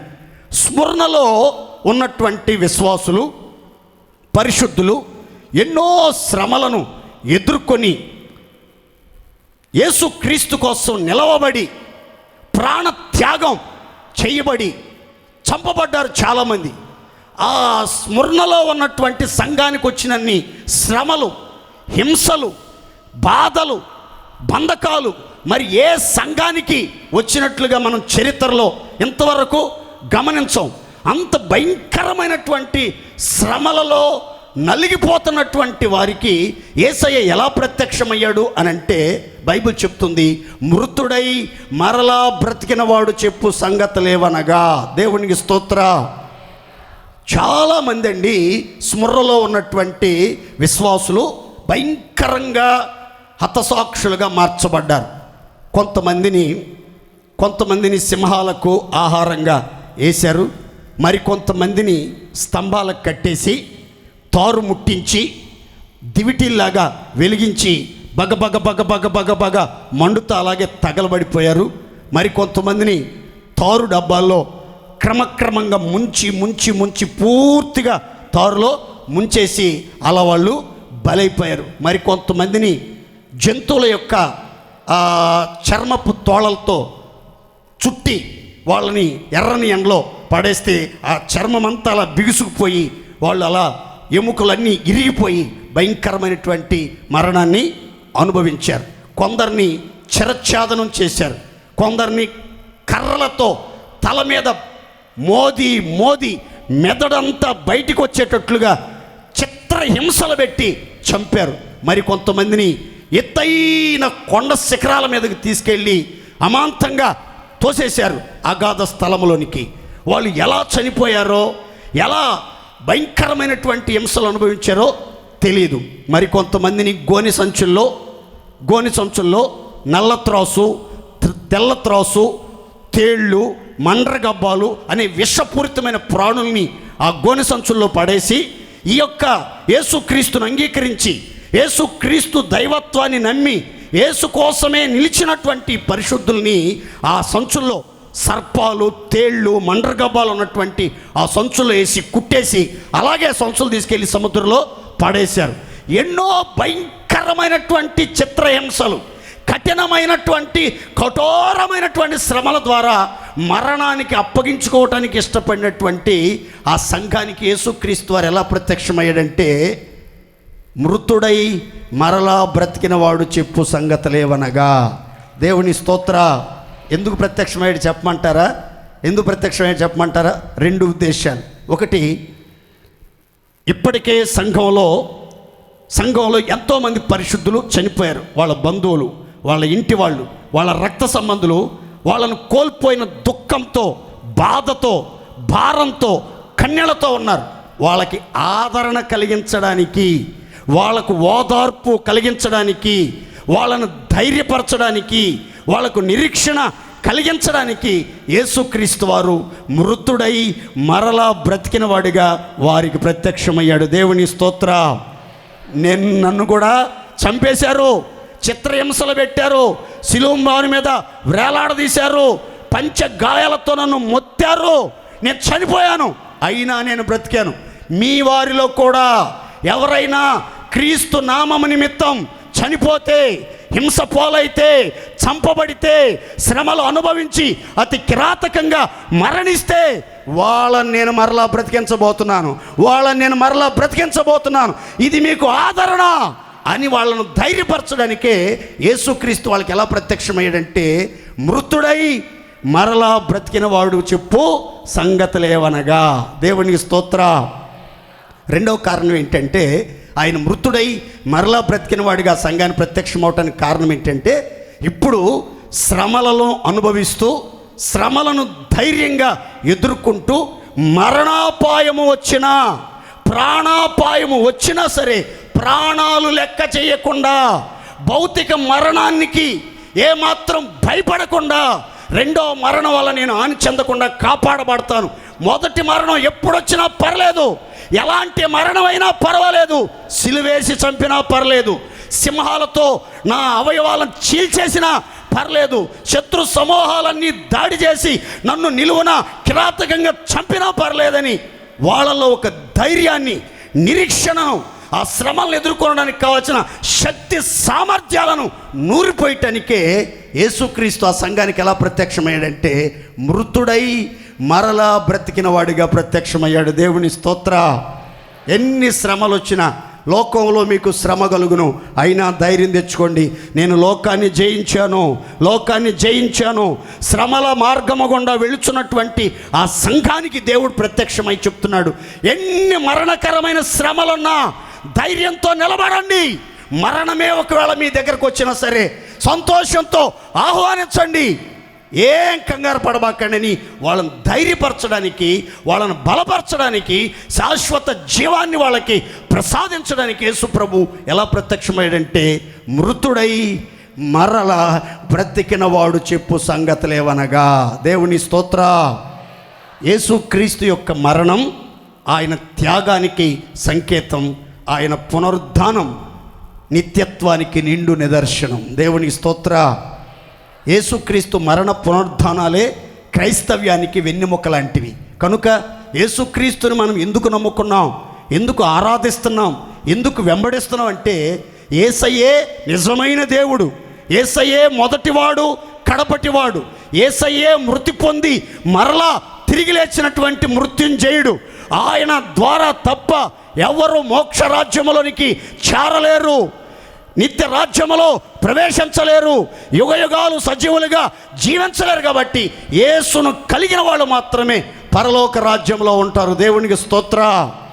గట్టి చెప్పండి హల్లెలూయా. ఇప్పుడు మరలా చెప్తున్నాను చూడండి. స్మరణ సంఘాన్ని గురించి మనం నేర్చుకున్నాం. స్మరణ సంఘ చరిత్ర విన్నాం. స్మరణ అనేది ప్రస్తుతం ఇజ్మీర్ అనే పేరుతో పిలువబడుతుందని విన్నాం. ఈ స్మరణ అంటే బోళమని, చేదు, శ్రమల వాసన అని విన్నాం. శ్రమలను ఎదుర్కొంటున్నటువంటి సంఘానికి యేసుక్రీస్తు వారు ఎలా ప్రత్యక్షమయ్యాడో, ఎలా తను తాను బయలుపరుచుకున్నాడో విన్నాం. ఎలా బయలుపరుచుకున్నాడంటే మొదటివాడును కడపటివాడును మృతుడై మరలా బ్రతికిన వాడుగా ప్రత్యక్షమయ్యాడు. దేవుని స్తోత్ర. జాగ్రత్తగానండి. మూడవది, ఆ సంఘానికి కలిగినటువంటి మెప్పు లేదా అభినందన. ఆ సంఘాన్ని దేవుడు ఎలా మెచ్చుకున్నాడు, ఆ సంఘాన్ని దేవుడు ఎలా అప్రిషియేట్ చేశాడు, అభినందించాడు, ఘనపరిచాడు, మెచ్చుకున్నాడు అనే సంగతుల్లోకి వెళ్తున్నాం. అందరు తలపైకి ఎత్తి చూడాలి జాగ్రత్తగా. నీ శ్రమను, నీ దరిద్రతను నేను ఎరుగుదును. నీ శ్రమను, నీ దరిద్రతను నేను ఎరుగుదును. తలల పైకి చూస్తారా? ఈ స్మరణలో ఉన్నటువంటి సంఘ కాపరి, సంఘ విశ్వాసులు, రక్షణ పొందిన పరిశుద్ధులు, దేవుని కోసం వైరాగ్యంగా నిలబడినటువంటి బిడ్డలందరూ కూడా భయంకరమైనటువంటి శ్రమలలో పుటమేయబడతా ఉన్నారట. దేవుడు ప్రత్యక్షమై వాళ్ళని చూసి మాట్లాడుతున్నాడు. ఏమనంటే, నీవు అనుభవించుచున్న శ్రమలను, నీవు పొందిన శ్రమలను, నీవు భరించుచున్న శ్రమలను, నీవు సహించుచున్న శ్రమలన్నింటినీ నేను ఎరుగుదును. నీవు పొందుతున్న శ్రమలు, నీవు అనుభవిస్తున్న శ్రమలు నాకు తెలుసు అని దేవుడు చెప్తున్నట్లుగా మనం గమనిస్తాం. ప్రియమైనటువంటి దేవుని బిడ్డలారా, ఈ స్మరణలో ఉన్నటువంటి సంఘ కాపరి, సంఘ బిడ్డలు యేసుక్రీస్తును అంగీకరించినందుకు సంఘముగా, సమాజముగా సమకూర్చబడుతున్న కారణాన్ని బట్టి ఎన్నో శ్రమలు వీళ్ళకి వచ్చినాయండి. ఎలా వచ్చినాయి జాగ్రత్త చెప్తాను వినండి. ఆ స్మరణ పట్టణంలో 3 వంతుల భాగం ఎవరున్నారని చెప్పానంటే యూదులు ఉన్నారు. ఎవరున్నారండి? యూదులు ఉన్నారు. పలుకుబడి వాళ్ళదే ఉండటం వల్ల వాళ్ళు రోమా చక్రవర్తులను ప్రేరేపించి, రోమా ప్రభుత్వ అధికారులను ప్రేరేపించి క్రైస్తవులను చిత్రహింసలు పెట్టడానికి పూనుకుని కంకణం కట్టుకున్నారు. ఇక ఈ క్రైస్తవుల మీద లేనిపోని అపనిందలు మోపటం మొదలుపెట్టింది అలనాటి రోమా ప్రభుత్వం. ఏ విధమైనటువంటి అపనిందలు మోపారు అని అంటే, క్రైస్తవులు నరమాంస భక్షకులు అనే ఒక అపనింద మోపారు. ఎందుకు అని అంటే, మనం ప్రతి నెల ప్రభు బల్ల తీసుకునేటప్పుడు ఏమని చెప్తామంటే శరీరం అనేది రొట్టె. ఏ రొట్టె అండి ఇది? శరీరం అనేది రొట్టె. రక్తం అనేది, చెప్పరేంటి గట్టిగా, రక్తం అనేది ద్రాక్షారసం. ఈ శరీరాన్ని ఎవరైతే తింటారో, ఈ రక్తాన్ని ఎవరైతే త్రాగుతారో వాళ్ళు నిత్య జీవం కలిగిన వాళ్ళుగా ఉంటారు, యేసుక్రీస్తులో నిలిచి ఉంటారు, నిత్యత్వానికి సిద్ధపడతారని చెప్తాం కదా మనం. అలాగే స్మరణలో యేసుక్రీస్తును అంగీకరించి యేసుక్రీస్తును ధరించుకొని ఆత్మపూర్ణులై క్రమముగా ప్రభు యొక్క రక్త మాంసాలలో పాలిభాగస్తులైనటువంటి ఈ విశ్వాసులను నరమాంస భక్షకులు అని ఒక ముద్ర వేశారు. ఎందుకనంటే యేసుక్రీస్తు నమ్ముకున్నటువంటి అలనాటి క్రైస్తవులు విగ్రహారాధన చేసేవాళ్ళు కాదు. ఆ రోజుల్లో రోమా ప్రభుత్వంలో కైసర్లను పూజించాలి, కైసర్లకు బలులు అర్పించాలి. ఈ కైసరులే ప్రభువులు, వాళ్ళను మాత్రమే పూజించాలి, వాళ్ళకు వంగొంగి నమస్కారాలు పెట్టాలి, వాళ్ళకు దండాలు పెట్టాలి, వాళ్ళకు మ్రొక్కాలి అనే ఒక సిద్ధాంతం అమల్లో ఉండేది. అయితే క్రైస్తవుడిలో క్రీస్తును అంగీకరించిన బిడ్డల్లో ఆనాడు ఉన్నటువంటి గొప్ప స్థిరమైన మనసు ఏంటో తెలుసా? యేసుక్రీస్తు తప్ప వేరొక దేవుడు లేడు, యేసుక్రీస్తు తప్ప వేరొక దేవునికి మేము సాగిల పడము, మనుషులకైనా మనుషుల చేతులతో మలచబడిన ఏ విగ్రహానికైనా మేము మ్రొక్కము, సాగిల పడము, పూజలు చెయ్యము, వాటి పేర్లు కూడా మా పెదవులతో ఎత్తము అని ఒక స్థిరమైనటువంటి తీర్మానం, నిర్ణయం కలిగి ఉన్నటువంటి కారణాన్ని బట్టి రోమన్ చక్రవర్తులకు ఎక్కడ లేని కోపం, అక్కసు అధికమైపోయింది. ఆ దెబ్బతో అధికార ప్రభుత్వంలో ఉన్నటువంటి రోమన్స్ యూదులతో చేతులు కలిపి ఇక క్రైస్తవులను చిత్రహింసలు పెట్టడం మొదలుపెట్టారు. అలాంటి భయంకరమైన శ్రమల్లో కూడా ఈ స్మరణలో ఉన్నటువంటి దేవుని పిల్లలట ధైర్యంగా నిలబడ్డారంట. కానీ ఎవ్వరు యేసయ్యను దూషించడం కానీ, యేసుక్రీస్తు యొక్క విశ్వాసం నుంచి తొలగిపోవటం కానీ, కైసర్లకు సాగిలపడటం కానీ, విగ్రహారాధన చేయటం కానీ, యేసయ్యను విడిచిపెట్టం కానీ చేయకుండా ప్రభు కోసం నిలబడ్డారు, ప్రాణాలు అర్పించడానికి సిద్ధంగా నిలబడ్డారు. అలాంటి భయంకరమైనటువంటి శ్రమల్లో ఈ యొక్క స్మరణ సంఘం సాగిపోయింది. దేవుని స్తోత్ర. ఒక సంగతి చెప్తాను చూడండి. సువర్ణం శుద్ధి చేయబడాలంటే అగ్ని మండాల్సిందే. ఏది మండాలి? నోరితే చెప్తారా గట్టిగా? సువర్ణం శుద్ధి చేయబడాలంటే ఏం మండాలి? సువర్ణం అంటే ఏంటి? బంగారం శుద్ధీకరించబడి మేలిమి బంగారంగా మార్చబడాలంటే అది కొలిమిలో కాల్చబడాలి, పుటము వేయబడాలి. ఎప్పటి వరకు కాల్చబడాలి? సువర్ణం అంటే కంసాలి ప్రతిరూపం ఆ యొక్క బంగారంలో కనిపించేంత వరకు కాల్చబడతానే ఉండాలి, పుటవేయబడతానే ఉండాలి, అగ్ని మంటల్లో మండుతానే ఉండాలి. ఆ మంటల్లో ఆ సువర్ణం ఉండాలి, అప్పుడు అది శుద్ధీకరించబడుతుంది. అలాగే ఒక క్రైస్తవుడు దేవుడిచ్చే ఆశీర్వాదాలు పొందాలి, దేవుని మహిమతో నింపబడాలి, దేవుని కృపలో స్థిరపరచబడాలనంటే శ్రమల మార్గంలో ప్రయాణం చేయాల్సిందే. దేవుని స్తోత్ర. గట్టిగా చెప్పండి హల్లెలూయా. నేను ఎప్పుడు చెప్తా ఉంటాను, మరలా చెప్తున్నాను, గుర్తుపెట్టుకోండి. క్రైస్తవ్యం అనేది పూలపాన్పు కాదు. క్రైస్తవ్యంలోకి వస్తే అన్నీ కలిసి వస్తాయంట, సుఖంగా ఉంటుందంట, నెమ్మదిగా ఉంటుందంట, సంతోషంగా ఉంటుందంట, ఏ ఇబ్బందులు ఉండవంట, ఎంతో ప్రశాంతంగా ఉంటుందంట అనేది క్రొత్త వారికి చెప్తాము. క్రొత్త వారి జీవితాలు అలాగా జరుగుతుంది. అయితే ఎప్పుడు అలాగే ఉండాలని దేవుడు కోరుకోవట్లేదు లేదు. అందుకనే ప్రియురాలైనటువంటి షూలమితిని గురించి, సంపూర్ణ సిద్ధిని అందుతున్నటువంటి వధూ సంఘాన్ని గురించి ప్రియుడు చెప్తున్న మాట ఏంటో తెలుసా? నా ప్రియురాలు బలురక్కసి చెట్ల మధ్యలో వల్లి పద్మమోలే కనబడుచున్నది. దేవునికి స్తోత్ర. ఆ లిల్లీ పుష్పం, ఆ లిల్లీ పద్మమట ఎక్కడుందంటే చుట్టూ బలురక్కసి చెట్లు. గాలి వచ్చినప్పుడల్లా ముళ్ళెళ్ళి ఆ యొక్క లిల్లీ పుష్పానికి గుచ్చుకుని ఆ పుష్పాన్ని చీలుస్తున్నాయి. పుష్పంలో నుంచి సువాసనలు వ్యాపిస్తూ ఉన్నాయి, సువాసనలు వెదజల్లుతుంది. కానీ ఏమాత్రం కంగారు పడిపోవట్లేదు ఆ పుష్పం చుట్టూ బలురక్కసి చెట్లు, ముళ్ళ తుప్పలు బాగా బలిసిపోయి ఉన్నాయి. వాటి మధ్యలో ఈ యొక్క వల్లి పద్మం ఉంది. అలాగే క్రైస్తవులు కూడా చుట్టూ హింసకులు, చుట్టూ దూషకులు, చుట్టూ హానికరులు, చుట్టూ ప్రమాదకరమైనటువంటి మనుషులు, చుట్టూ భయంకరమైనటువంటి నాగుపాముల విషం కలిగినటువంటి విషతుల్యమైనటువంటి మనుష్య స్వభావం కలిగినటువంటి మానవ మాతృల మధ్యలో, లోకస్తుల మధ్యలో సంఘం ఉన్నప్పటికీ సంఘం ఎలా ఉండాలో తెలుసా అండి? ఎలా ఉండాలో తెలుసా? ఈ బంగారం ఎలాగైతే మంటల్లో శుద్ధీకరించబడుతుందో, క్రైస్తవుడు కూడా శ్రమల మార్గంలో నిలిస్తేనే ఆశీర్వదించబడతాడు, పరిమళిస్తాడు, ప్రకాశిస్తాడు, దేవుని మహిమతో కప్పబడతాడు. దేవునికి స్తోత్ర. గట్టి చెప్పండి హల్లెలూయా. ప్రభువు చెప్తున్నాడు స్మరణ సంఘంతో, సంఘమా నీ శ్రమ నేను ఎరుగుదును. చెప్పండి గట్టిగా హల్లెలూయా. నీ శ్రమ నేను, గట్టిగా చెప్పాలి, నీ శ్రమ నేను ఎరుగుదును. శ్రమలలోనే స్థిరమైన సంఘం పుట్టిద్దండి.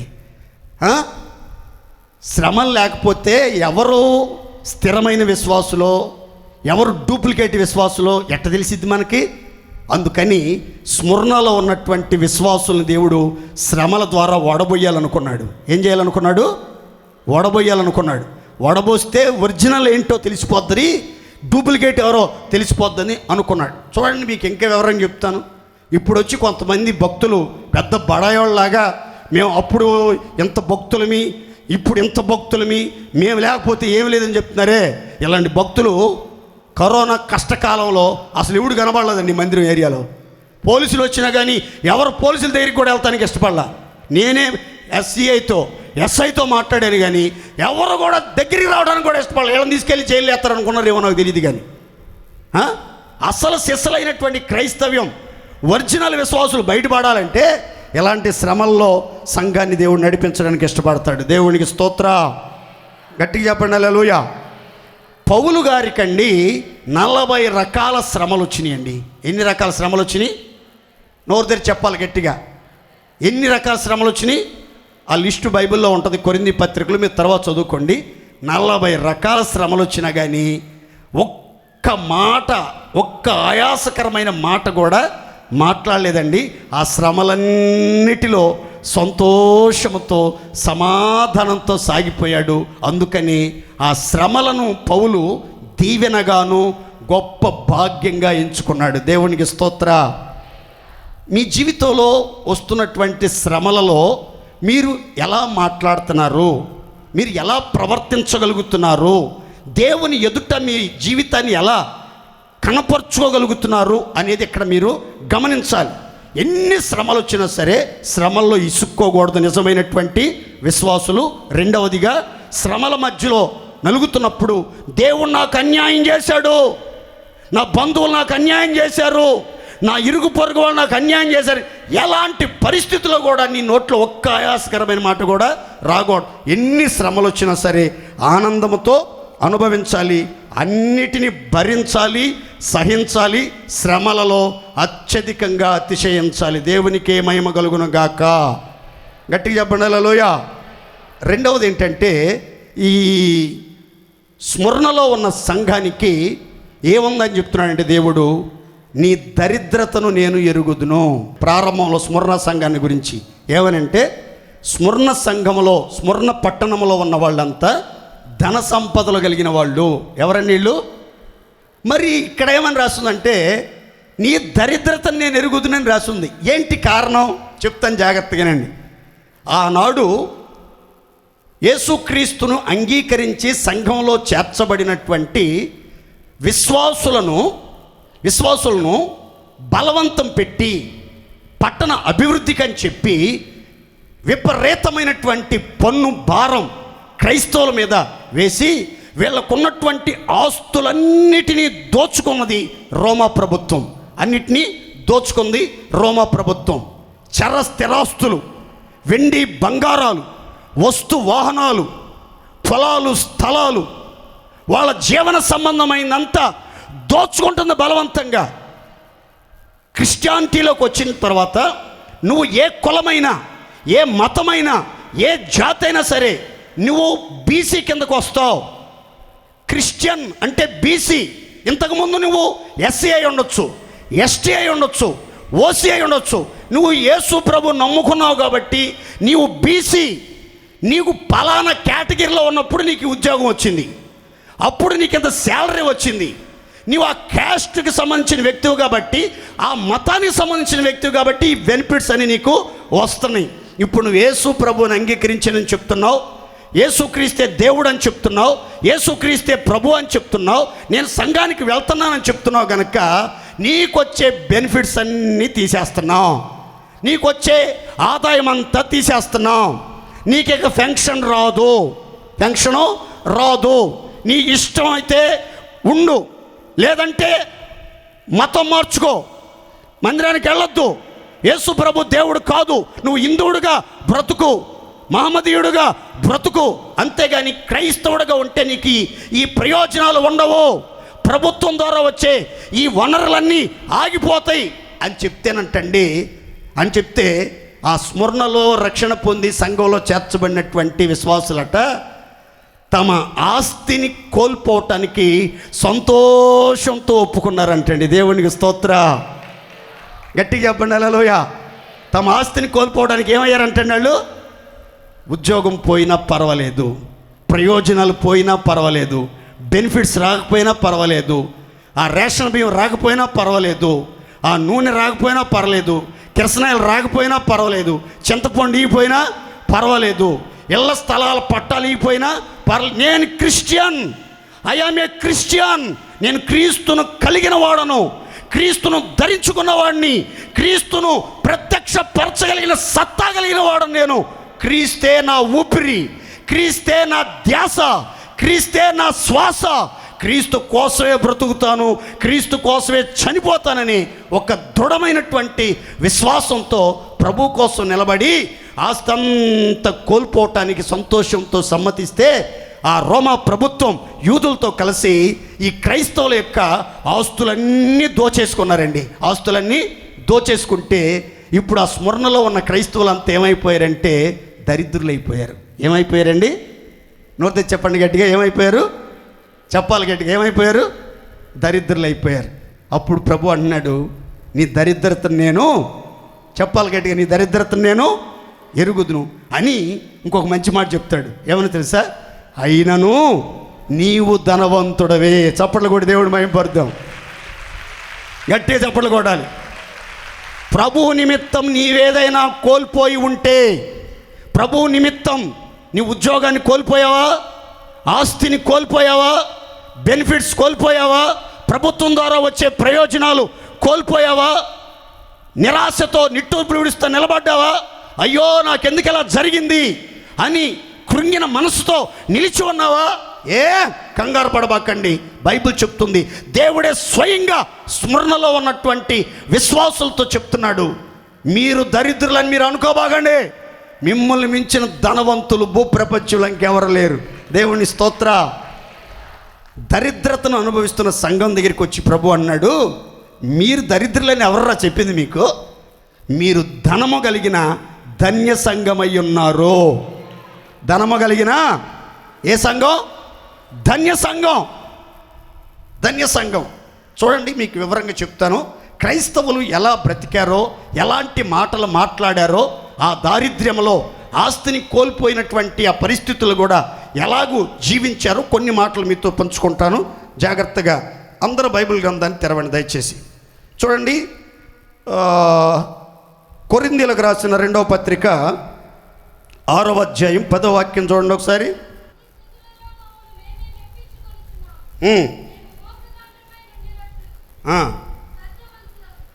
మేము దుఃఖపడిన వారమైనట్లుండి, మేము దుఃఖపడిన వారమైనట్లుండి ఎల్లప్పుడూ సంతోషించు వారము, ఏమీ లేని వారమైనట్లుండి సమస్తమును కలిగిన వారము, దరిద్రులమైనట్లుండి అనేకులకు ఐశ్వర్యము కలిగించువారము. అందరు చేతి ఎత్తి గట్టి స్తోత్రం చెప్పండి, ఒకసారి గట్టిగా చెప్పండి హల్లెలూయా. క్రైస్తవుల యొక్క మనోభావాలు, వాళ్ళ యొక్క స్థితిగతుల గురించి ఇక్కడ దైవజనుడు పౌలు పంచుకుంటున్న మాటలు నాకు చాలా బాగా నచ్చినాయండి. ఆ మాటలు మీతో చెప్తున్నాను, తలపైకి చూడండి. దుఃఖము కలిగిన వారమైనట్లుండి దుఃఖితులమైనట్లుండి ఎల్లప్పుడూ సంతోషిస్తున్నాం. ఎన్నో దుఃఖాలు, ఎన్నో విచారాలు, ఎన్నో బాధలు, ఎంతో కృంగుబాటు హృదయంలో ఉన్నా ఎప్పుడు కూడా ఏమి ఉన్నా లేకున్నా సంతోషంగా ఉండేవాడు ఎవడో తెలుసండి ప్రపంచం అంతట్లో? ఒక్క క్రైస్తవుడు మాత్రమేనండి. దేవుని స్తోత్ర. క్రీస్తును రక్షకుడుగా కలిగినటువంటి వాడు, క్రీస్తును సంపాదించుకున్నటువంటి వ్యక్తి మాత్రమే ఎన్ని బాధలున్నా, ఎంత దుఃఖమన్న గుండెల్లో ఎప్పుడు నవ్వుతూనే ఉంటాడు, ఎప్పుడు సంతోషంగానే ఉంటాడు, ఎప్పుడు నోటి నిండా నవ్వు ఉంటుంది. ఎప్పుడు చూసినా అర గ్లాసులు అవధం తాగిన వాళ్ళలాగా, 6 సార్లు విరేచనానికి వెళ్ళిన వాళ్ళలాగా, ఉసూరమంట లంకనాలు పడిన వాళ్ళలాగా ఉండడు. క్రైస్తవుడు ఎప్పుడు చూసినా నవ్వుతూనే ఉంటాడు, నవ్విస్తూనే ఉంటాడు. దేవునికి స్తోత్ర. ఇంకో విచిత్రమైన మాట, దరిద్రులమైనట్లుండి అనేకులకు ఐశ్వర్యము కలిగించువారము. అనేకులకు, ఒకవేళ మీకు సొంత ఇల్లు లేకపోవచ్చు, కారు లేకపోవచ్చు, ఉద్యోగం లేకపోవచ్చు, వ్యాపారం సరిగా జరగకపోవచ్చు, ఏ పూటకి ఆ పూట గడవటమే అంతంత మాత్రంగా ఉండే దరిద్ర రేఖ కింద నలిగిపోతూ ఉండొచ్చు. కానీ మీ దారిద్ర్యం అనేకుల ఐశ్వర్యానికి కారణం. దేవునికి స్తోత్ర. మరొక మాట చెప్తాడు, ఏమనంటే ఏమీయూ లేని వారమైనట్లుండి సమస్తమును కలిగిన వారము. సమస్తమును ఈ ఈస్ట్ వెస్ట్లో లేదు అనే మాట వాడేదానికి బదులుగా ఏమందంటారంటే నిండుకొన్నయి అంటారంట. ఏమంటారండి చెప్పండి, నోరు తెలిసి ఏమంటారు? నూనె నిండుకొంది, రైసు నిండుకొంది, ఆయిల్ నిండుకొంది అని చెప్తారంట. నిండుకోవటం అంటే ఫుల్ అయింది అని అర్థం, ఫుల్ అయిందని అర్థం. లేదు అనే మాట దేవుని బిడ్డల నోట్లో రాకూడదు.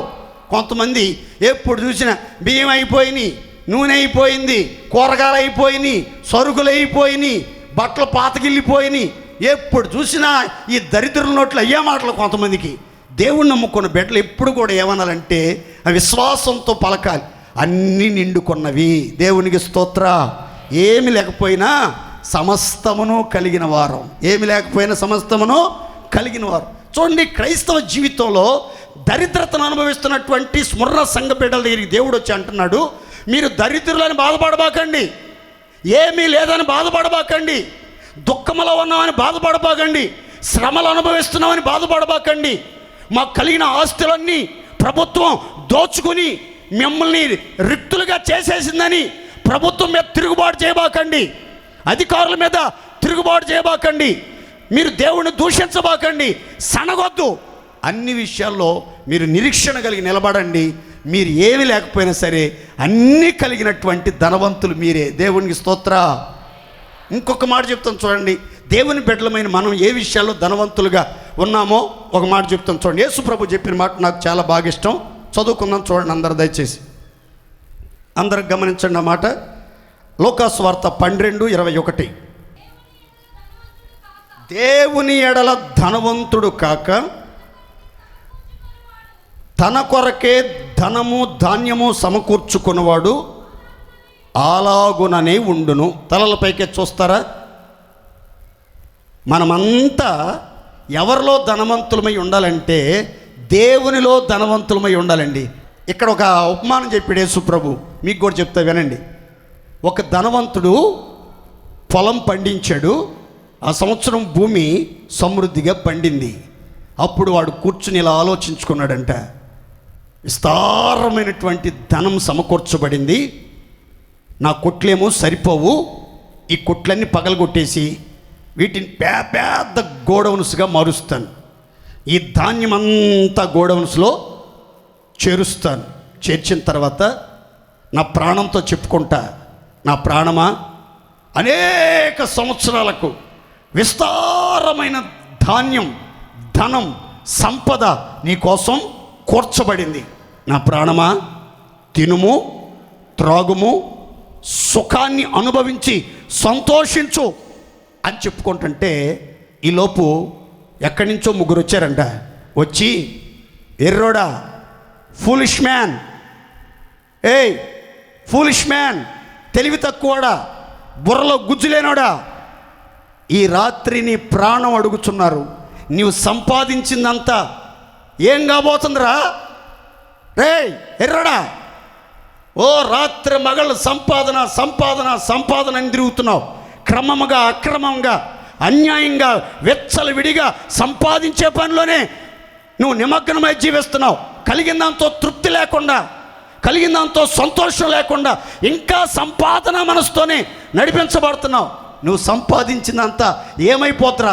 ఈ రాత్రి నీ ప్రాణం అడుగుచున్నారు అని చెప్తూ యేసుప్రభు ఈ మాట అన్నాడు. ఏమని? దేవుని ఎడల ధనవంతుడు కాక తన కోసమే ధనాన్ని ఎవడైనా సమకూర్చుకున్నాడంటే వాడు సిద్ధపరచినవన్నీ ఏమవబోతున్నాయి? వాడు ఎర్రోడు, వాడు తెలివి తక్కువడు అని చెప్పాడు. చూడండి, మనం ఒకప్పుడు ఎలా ఉన్నామంటే పెంట కుప్పల మీద ఉన్నామండి. మనం అంతా దేవుడు పెంట కుప్పల మీద ఉన్నటువంటి మనలను పెంట కుప్పల మీద నుంచి లేవనెత్తి మింట పైనున్న గనులతో మహిమగల సింహాసనం మీద కూర్చోబెట్టాడు. దేవుని స్తోత్ర. ఎక్కడి నుంచి లేవనెత్తాడు?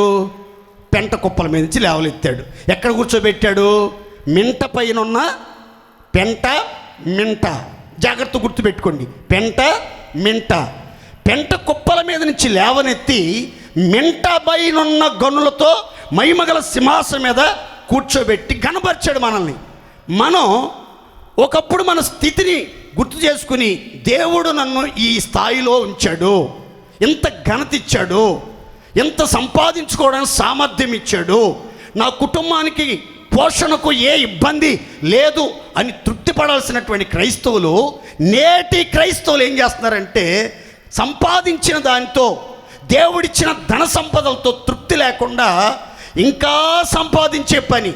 బాబు, ఈరోజు ఆదివారం అన్న సంగతి కూడా కొంతమంది మర్చిపోయి 11 గంటలకు గుర్తొచ్చి అయ్యయ్యో ఈరోజు ఆదివారం సంగతి మర్చిపోయిన హడావిడిగా బైబిల్ లేకుండా వచ్చిన వాళ్ళు కూడా మీలో ఉన్నారు. పరిశుద్ధాత్ముడు చెప్తున్నాడు ఖచ్చితంగా. కారణం ఏంటంటే ప్రభువుకే సెటైర్ వేస్తారు. అయ్యా, సంపాదించుకోవటానికి జ్ఞానం ఇచ్చావు, చక్కని వ్యాపారం ఇచ్చావు, చక్కని ఉద్యోగం ఇచ్చావు, చక్కటి వసతులు కల్పించావు, నీవిచ్చిన భాగ్యమే స్వామి అని దేవుడికే కౌంటర్ వేసేసి ఆయన నోరు ముప్పించే ప్రయత్నం చేసే స్థాయికి ఎదిగిపోయారు మనోళ్ళు ఈరోజు. అయితే స్మరణలో ఉన్నటువంటి విశ్వాసులు మాత్రం తమ ఆస్తిని కోల్పోవటానికి ఎలా ఒప్పుకున్నారని రాసిందంటే సంతోషంతో ఒప్పుకున్నారు. దేవుని స్తోత్ర. వాళ్ళు తమ కోసం సంపాదించుకోలేదండి, వాళ్ళు దేవునిలో ధనవంతులుగా ఉన్నారు. అందుకే దేవుడు అంటున్నాడు వాళ్ళని చూసి, మీరు దరిద్రులని ఎందుకురా మీరు బాధపడతారు, మిమ్మల్ని మించిన ధనవంతులు లేరురా బాబు. ఇంకా దేవుని స్తోత్ర. ఇక్కడ మీకు చెప్పాలనుకున్న ఒక మంచి మాట చెప్తాను చూడండి. ఈ స్మరణ సంఘంలో ఉన్నటువంటి దేవుని బిడ్డలు ఎలాంటి ధనాన్ని సమకూర్చుకుని దేవుని దృష్టిలో ధనవంతులు అని పిలువబడ్డారు. నాకు వచ్చిన చక్కని ఆలోచన అండి. మీరంతా జాగ్రత్త గుర్తుపెట్టుకోండి. ఈ రాసుకుని మళ్ళీ మర్చిపోవద్దు. మీరు మనసులో ఎక్కించండి. ఏ ధనాన్ని వాళ్ళు కలిగి దేవుని దృష్టిలో మీరు ధనవంతులు అని పిలువబడ్డారు. 3 అద్భుతమైనటువంటి ధన నిధులను వాళ్ళు కలిగి ఉన్నారు. జాగ్రత్తగా వినాలి. ఒకటి సత్క్రియలు అనే ధనాన్ని వాళ్ళు సంపాదించుకున్నారు. నోదే చెప్పండి గట్టిగా, ఏ ధనం అండి? ఏ ధనం? 2 సత్యమను ధనమును సంపాదించుకున్నారు. ఏ ధనం? సత్యం. 3 అక్షయమైన ధనాన్ని సంపాదించుకున్నారు. ఏ ధనం అండి? అస్థిరమైన ధనం కాదు, అక్షయమైన ధనం. సత్క్రియలు అనే ధనం, సత్యం అనే ధనం వాళ్ళ దగ్గర ఉంది. ఆ ధనం దొంగలు దోచుకోలేరు, రోమా ప్రభుత్వ అధికారులు దోచుకోలేరు, ఇండియన్ ప్రభుత్వం దోచుకోలేదు, ఆంధ్రప్రదేశ్లో ఉన్న అధికారులు ఎవరు దోచుకోలేరు. మన దగ్గరికి వచ్చారనుకోండి, మన దగ్గర ఏమీ కనబడదు. మన అంతరంగంలో ఉంటుంది, మన గుండెల్లో ఉంటుంది, మన ప్రాణాత్మల్లో జీర్ణించిపోయి ఉంటుంది ఈ ధనం. ఏంటి? సత్క్రియలు, సత్యము, అక్షయమనే ధనం. ప్రభువును సంపాదించుకుని శాశ్వతమైనటువంటి ధననిధులను కలిగినటువంటి స్మరణ సంఘాన్ని చూసి ప్రభు అంటున్నాడు, మీరు దరిద్రులు కాదు, మీరంతా ధనవంతులే. దేవుని స్తోత్రం. గట్టి చెప్పండి హల్లెలూయ. కనుక అలాంటి ఒక ప్రశంస, అభినందన పొందినటువంటి సంఘంగా మనం బైబిల్లో ఈ స్మరణ సంఘాన్ని గమనిస్తాం. దేవునికి మహిమ కలుగునుగాక. గట్టి చెప్పండి హల్లెలూయ. మూడవ అభినందన ఏంటి? ఒకటేమో నీ శ్రమలు నేను ఎరుగుదును, ఆ శ్రమల్లో నీవు శుద్ధ సువర్ణంగా మార్చబడ్డావు, శ్రమల్లో స్థిరంగా నిలబడ్డావు, శ్రమల ద్వారా మహిమను సొంతం చేసుకున్నావు అన్నాడు. రెండోదేమో నువ్వు దరిద్రత అనుభవిస్తున్నావు, ఆ సంగతి నాకు తెలుసు. నువ్వు దరిద్రతను అనుభవిస్తున్నప్పటికీ నువ్వు ధనము కలిగినటువంటి సంఘమే అని మెచ్చుకున్నాడు. మూడవ మాట చాలా ప్రాముఖ్యమైన మాట చెప్తాను, చూడండి, తలపైకి చూడండి. తాము యూదులమని చెప్పుకొనుచు, తలల పైకెత్తి నేను చెప్పే మాటలు జాగ్రత్తగా వినాలి. తాము యూదులమని చెప్పుకొనుచు యూదులు కాక సాతాను సమాజపు వారి వలన కలుగు దూషణలన్నీ నేను ఎరుగుదును. ఇక్కడ జాగ్రత్తగా వినాలి. వాళ్ళు ఎవరు అనంటే యూదులమని చెప్పుకొనుచు యూదులు కాక. మనకి అక్కడ మాట వదిలేద్దాం, మన సంగతి ధ్యానం చేద్దాం. చూడండి, ఈ వాక్యంలో నుంచి మన సంగతి ధ్యానం చేద్దాం. చూడండి, క్రైస్తవులు కాక, క్రైస్తవులు కాక, విశ్వాసులు కాక, పరిశుద్ధులు కాక, భక్తిపరులు కాక, ప్రార్థనాపరులు కాక, దేవుని సంపాదించుకున్నవారు కాక క్రైస్తవులమని చెప్పుకొనుచు. అర్థమవుతుందా? చాలామంది మందిరానికి వచ్చే వాళ్ళంతా క్రైస్తవులు కాదండి. హోసన్నా మందిరానికి వచ్చినంత మాత్రాన, బైబిల్ కొనుక్కున్నంత మాత్రాన, పాటలు పాడినంత మాత్రాన, సాక్ష్యం చెప్పినంత మాత్రాన, కంఠస్థ వాక్యాలు చెప్పుతున్నంత మాత్రాన, ఆరాధన చేసి ఆనందించినంత మాత్రాన, అర్పణలు అర్పించినంత మాత్రాన, వారం దూర భారమైన సన్నిధికి క్రమముగా కుటుంబ సమేతంగా వచ్చినంత మాత్రాన, నేను క్రైస్తవుణ్ణి అని చెప్పుకున్నంత మాత్రాన మనం క్రైస్తవులం కాదు. ఇక్కడ చూడండి, యూదులమని చెప్పుకొనుచు యూదులు కాక. క్రైస్తవుడు అని చెప్పుకుంటే ఆ క్రైస్తవులో ఉండాల్సినటువంటి సద్గుణాలు ఉండాలి. ఒక క్రైస్తవుడు ఉన్నాడండి, క్రీస్తును కలిగిన వాడే క్రైస్తవుడు. దేవునికి స్తోత్రం చెప్పండి, గట్టిగా చెప్పండి. క్రైస్తవుడు అంటే ఎవరో? క్రీస్తుని కలిగినవాడు. యేసు క్రీస్తు నమ్ముకున్న తర్వాత నువ్వు క్రైస్తవుడు అని చెప్పుకోవాలంటే యేసయ్యలో ఉన్న పరిశుద్ధత నీలో ఉండాలి, యేసయ్యలో ఉన్న ప్రేమ నీలో ఉండాలి, యేసయ్యలో ఉన్న నీతి నీలో ఉండాలి, యేసయ్యలో ఉన్న కనికరం నీలో ఉండాలి, యేసయ్యలో ఉన్న దీనత్వం నీలో ఉండాలి, యేసయ్యలో ఉన్న సాత్వికం నీలో ఉండాలి, యేసయ్యలో ఉన్న క్షమించే మనస్సు నీలో ఉండాలి, యేసయ్యలో ఉన్న ఓర్పు నీలో ఉండాలి, యేసయ్య వలె త్యాగమైన మనస్సు నీలో ఉండాలి. ఇవేవి లేకుండా మేము క్రిస్టియన్స్ అండి, మేము క్రైస్తవులమండి, మేము హోసన్నా మందిరానికి పోతామండి, ఇన్ని సంవత్సరాల సీనియారిటీ అండి, ఇన్ని సంవత్సరాల సీనియారిటీ. ఎందుకు నీ సీనియారిటీ నిన్ను తగలబెట్ట మంటల్లో వేసి? యేసు క్రీస్తు నమ్ముకున్న క్రైస్తవుడు అని చెప్పుకుంటున్నావు, క్రైస్తవ్యానికి సంబంధించినటువంటి అనుభవాలే కనబడతలేదు. అసలు అనుభవాలు నేతి బీరకాయ అంటారు, దాన్ని ఎంత పిసికినా ఎంత పిండినా సరే దాంట్లో నెయ్యి వచ్చిందండి. ఏంటి అడ చూస్తారు? వచ్చిద్దా? రాదు. అలాగే క్రైస్తవులమని చెప్పుకొని క్రైస్తవ వేషం ధరించి క్రైస్తవులుగా చలామణి చేయబడుతూ కూడా ఆ క్రైస్తవ్యానికి సంబంధించినటువంటి అనుభవాలు లేకుండా లోకానుసారమైనటువంటి వ్యక్తుల్లాగా, నామకార్థ క్రైస్తవుల్లాగా భయంకరమైన పాపముతో చేతులు కలిపి, చీకటితో చేతులు కలిపి, వ్యసనాలకు బానిసలైపోయి ఏదో రావాలి, మందిరానికి వస్తున్నాం, ఆరాధన చేస్తున్నాం, వెళ్ళిపోతున్నాం, ఎంతకాలం ఇంకా నామకార్థమైనటువంటి క్రైస్తవ స్థితిలో చలామణి అవుతారు. ఇక్కడ చూడండి, యూదులమని చెప్పుకున్నారంట, కానీ వాళ్ళు యూదులు కాదంటండి. వాళ్ళు ఎవరు కాదంట? నోరితే చెప్పరా? చెప్పండి గట్టిగా. వాళ్ళు ఎవరు కాదు? యూదులమని చెప్పుకుంటారు కానీ యూదులు కాదు. క్రైస్తవులు అని చెప్పుకుంటున్నారు, వాళ్ళు క్రైస్తవులు కాదు. కాక వాళ్ళు ఎవరు అని రాసిందంటే ప్రభు చెప్తున్నాడు, వాళ్ళు యూదులమని చెప్పుకుంటున్నారు కానీ వాళ్ళు యూదులు కాదు. అయ్యా మరి ఎవరయ్యా వాళ్ళు అంటే వాళ్ళు సాతాను సమాజం. వాళ్ళు ఏ సమాజం అంటండి? నోరు తెరిచి చెప్పాలి గట్టిగా. ఏ సమాజం? సాతాను సమాజం. గొర్రె చర్మాలు కప్పుకున్నటువంటి తోడేళ్ళు, నీతి పరిచారకుల వేషం ధరించుకున్నటువంటి దొంగల గుంపు. వీళ్ళు ఒక బయటికి ఒక సమాజంలాగా కనబడతారు, సమాజంలాగా ఒక గ్రూప్ లాగా కనబడతారు. కానీ వీళ్ళ అంతరంగ పీఠాధిపతి మాత్రం సాతానుగాడు. వీళ్ళ అంతరంగ పీఠాధిపతి ఎవరు?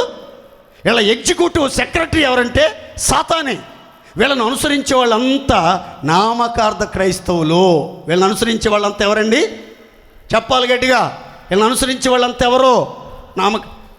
చాలా చక్కగా కనబడతారు, భక్తి కలిగిన వాళ్ళలాగా కనబడతారు, చమత్కారంగా మాట్లాడతారు. కానీ వాక్యాన్ని మాత్రం గైకొనరు. వాక్యాన్ని మాత్రం ఇది యూదులమని చెప్పుకుంటూ యూదులు కాకుండా సాతాను సమాజం అని చెప్పి పిలువబడ్డారు యేసుక్రీస్తు చేత. ఈ సాతాను సమాజం వాళ్ళు ఎవరో తెలుసా? పైకి చక్కగా భక్తిగా కనబడతారు, చమత్కారంగా మాట్లాడతారు, సెటైర్లు బాగానే వేస్తూ ఉంటారు సేవకుల మీద, విశ్వాసుల మీద కూడా. కానీ వాక్యాన్ని మాత్రం పొరపాటున గైకొనరు, వాక్యానుసారంగా నడుచుకునరు. క్రీస్తును పోలిన జీవితం పొరపాటున ఉండదు. వీళ్ళ అంతరంగ పీఠాధిపతి సాతాను, వీళ్ళ ఎగ్జిక్యూటివ్ సెక్రటరీ సాతాను, వీళ్ళ అనుచరులంతా కూడా నామకార్థ క్రైస్తవులు. వీళ్ళు గ్రూపులాగా, వీళ్ళొక సమాజంలాగా, వీళ్ళొక గ్రూప్ ఆఫ్ పీపుల్లా కనబడతారు. వీళ్ళ అంతరంగ పీఠాధిపతి భయంకరమైన సాతాను వీళ్ళ గుండెల్లో ఉంటాడు. వీళ్ళ యొక్క ఉద్దేశం, వీళ్ళ యొక్క లక్ష్యం, వీళ్ళ యొక్క లక్షణం ఏంటో అక్కడ రాసి ఉంది. ఎవరి లక్షణం? యూదులమని చెప్పుకొనుచు యూదులు కాక సాతాను సమాజంగా పిలువబడ్డారే. వీళ్ళ యొక్క లక్ష్యం, వీళ్ళ యొక్క లక్షణం, వీళ్ళ యొక్క టార్గెట్, వీళ్ళ యొక్క ఉద్దేశం యేసు ప్రభు చెప్తున్నాడు. ఏమని? సాతాను సమాజపు వారి వలన కలుగు దూషణ నేను ఎరుగుదును. నేను ఈ సాతాను సమాజం యొక్క లక్షణం ఒకటే. ఏంటో చెప్తున్నాను వినండి. పరిశుద్ధులను దూషించడం, పవిత్ర సంఘాలను దూషించడం. నోరితే చెప్పండి ఒకసారి గట్టిగా, చెప్పాలి గట్టిగా. వీళ్ళు ఏం చేస్తూ ఉంటారు? పరిశుద్ధులను దూషిస్తారు, పరిశుద్ధ సంఘాలని దూషిస్తారు. జాగ్రత్తగా వినండి. ఇక్కడ ఒక సంఘములో క్రైస్తవునని చెప్పుకుంటూ, పెద్దనని చెప్పుకుంటూ, సీనియర్ మోస్ట్ విశ్వాసినని చెప్పుకుంటూ, బాధ్యత కలిగినటువంటి సభ్యుడని చెప్పుకుంటూ, ఒక పరిశుద్ధుణ్ణి, ఒక ప్రతిష్ట కలిగినటువంటి సేవకుణ్ణి, ఒక సిస్టర్ని దూషిస్తున్నాడు, ఒక విశ్వాసిని దూషిస్తున్నాడు, ఒక ఆత్మీయుణ్ణి దూషిస్తున్నాడు, ఒక ప్రార్థనాపరుణ్ణి దూషిస్తున్నాడు, పరిశుద్ధాత్మతో నింపబడి అన్య భాషలో మాట్లాడేవారిని దూషించి హేళన చేస్తున్నాడంటే వీడు ఎవరు అనంటే సాతాను సమాజం. ఎవరన్నీడు చెప్పరా? ఎవరిళ్ళు? వీళ్ళ ఉద్దేశం అంతా ఒకటే. పరిశుద్ధులను దూషిస్తారు, పరిశుద్ధ సంఘాలను కూడా దూషిస్తారు. ఆ సంఘమా పెళ్లి చేసుకోకుండా ప్రతిష్ట అంటారు, కానీ చెయ్యకూడడం దుర్మార్గ పనులన్నీ చేస్తారండి. అమ్మో వాళ్ళ పద్ధతులు భయంకరంగా ఉంటాయండి అని భయంకరంగా దూషిస్తూ ఉంటారు. ఇలా దూషించే సమాజం సాతాను సమాజం. ఇలా దూషించే వాళ్ళు క్రైస్తవులు కాదు, కానీ క్రైస్తవులమని మాత్రం చెప్పుకుంటారు. మందిరాన్ని పునాది రాళ్ళమని చెప్పుకుంటారు. కానీ వీళ్ళలో క్రైస్తవ్యానికి సంబంధించిన స్వభావాలు కానీ, క్రియలు కానీ, ప్రవర్తన కానీ ఏది ఉండదో. వీళ్ళు సమాజంలాగా కనబడతారు, అంతరంగంలో సాతాను మాత్రమే ఉంటాడు. వీళ్ళని అనుసరించే వాళ్ళంతా నామకార్థ క్రైస్తవులు, యథార్థమైన క్రైస్తవులు, సంపూర్ణ భక్తి కలిగిన క్రైస్తవులు ఎవరు కూడా వీరిని అనుసరించరు. దేవునికి మహిమ కలుగును గాక. అర్థమైన వాళ్ళకి అర్థమైనంత దేవునికి మహిమ కలుగును గాక. స్తోత్రం చెప్పండి గట్టిగా. పరిశుద్ధులను దూషిస్తున్నారు, పరిశుద్ధ సంఘాన్ని దూషిస్తున్నారు, ఆత్మపూర్ణమైన విశ్వాసం దూషిస్తున్నారంటే వాళ్ళు ఎవరో మీరు గుర్తుపట్టాలి. ప్రభు చెప్తున్నాడు, యూదులమని చెప్పుకొనుచు యూదులు కాకుండా సాతాను సమాజపు వారి వలన మీకు కలుగుతున్న దూషణలు నేను ఎరుగుదును. ఎవరు దూషిస్తున్నారు? దూషించే వీళ్ళ యొక్క స్వభావాలు, సాతాను సమాజానికి ఉండే కొన్ని లక్షణాలు పేతురు చాలా చక్కగా రాశాడండి. ఆ మాటలు నేను మీతో చెప్పాలని కోరుకుంటున్నాను. కొద్దిగా ఆలస్యమైనగా చెప్తాను. ఒక్క అర్ధ గంటలు ముగించుకోబోతున్నాం. అందరు జాగ్రత్తగానండి. దేవుని స్తోత్రం కలుగును గాక. గట్టిగా చెప్పండి హల్లెలూయా. పేతురు రాసిన 2వ పత్రిక 2వ అధ్యాయం 9-10 వచనాలు. వీరు తెగువగలవారును స్వేచ్ఛాపరులై ఉండి మహాత్ములను అనగా మహిమలను దూషించుటకు వెర్రవని వారు. తలల పైకెత్తి చూడండి, నేను మీకు అర్థమయ్యేటట్టు చెప్తాను. అందరు తలల పైకెత్తి చూడండి. పేతురు చెప్తున్నటువంటి మాట చూడండి. వీళ్ళు మహాత్ములను దూషిస్తున్నారు, ప్రభుత్వాన్ని నిరాకరిస్తున్నారు. ప్రభుత్వం అంటే ఆంధ్రప్రదేశ్ ప్రభుత్వాన్నో ఇండియన్ గవర్నమెంట్ను నిరాకరించడానికి గురించి దైవజనుడు పేతురు రాయాల్సిన అవసరం లేదు. జాగ్రత్తగా వినాలి. ఇది చూడండి. ఈ క్రిస్టియానిటీలో ఈ సంఘ పరిపాలన గురించి, సంఘ పరిపాలన చేసే విధానాన్ని ప్రభుత్వం అని అభివర్ణించడం జరిగింది. మందిరాన్ని బైబిల్లో చాలా చోట్ల అసెంబ్లీ అనే పదం ఉపయోగించబడింది. అసెంబ్లీ అనే మాట మీద రాయబడినటువంటి పదాలతో మీకు ఒక ఆదివారం సంపూర్ణ సందేశం అందించడానికి ప్రయత్నం చేస్తాను. సంఘం అసెంబ్లీతో పోల్చబడింది. సంఘం ప్రభుత్వ విధానాలతో పోల్చబడినట్లుగా బైబిల్ చెప్తుంది. ఈ ప్రభుత్వాన్ని నిరాకరిస్తున్నారట.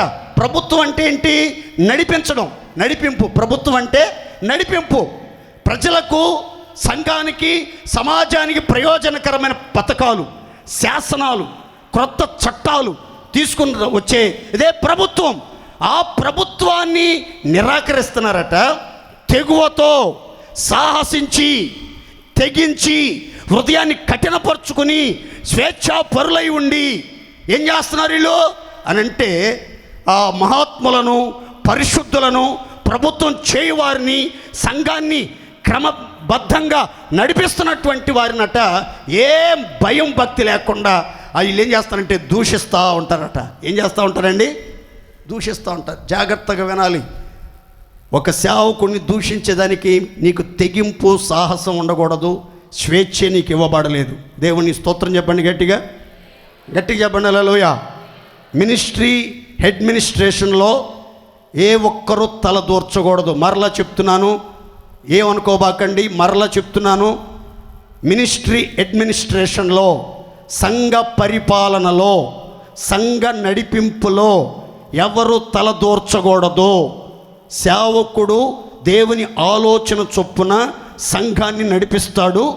నాయకులు దేవుని చిత్తానుసారంగా సేవకులను ఒక సంఘానికి నియమిస్తూ ఉంటారు. అంతేగాని మీ ఇష్టం వచ్చినట్లుగా అడ్మినిస్ట్రేషన్ గురించి మాట్లాడటం, నడిపింపును గురించి మాట్లాడటం, ప్రభుత్వాన్ని నిరాకరించడం, మహాత్ముల్ని దూషించడం పొరపాటున చేయకూడదు.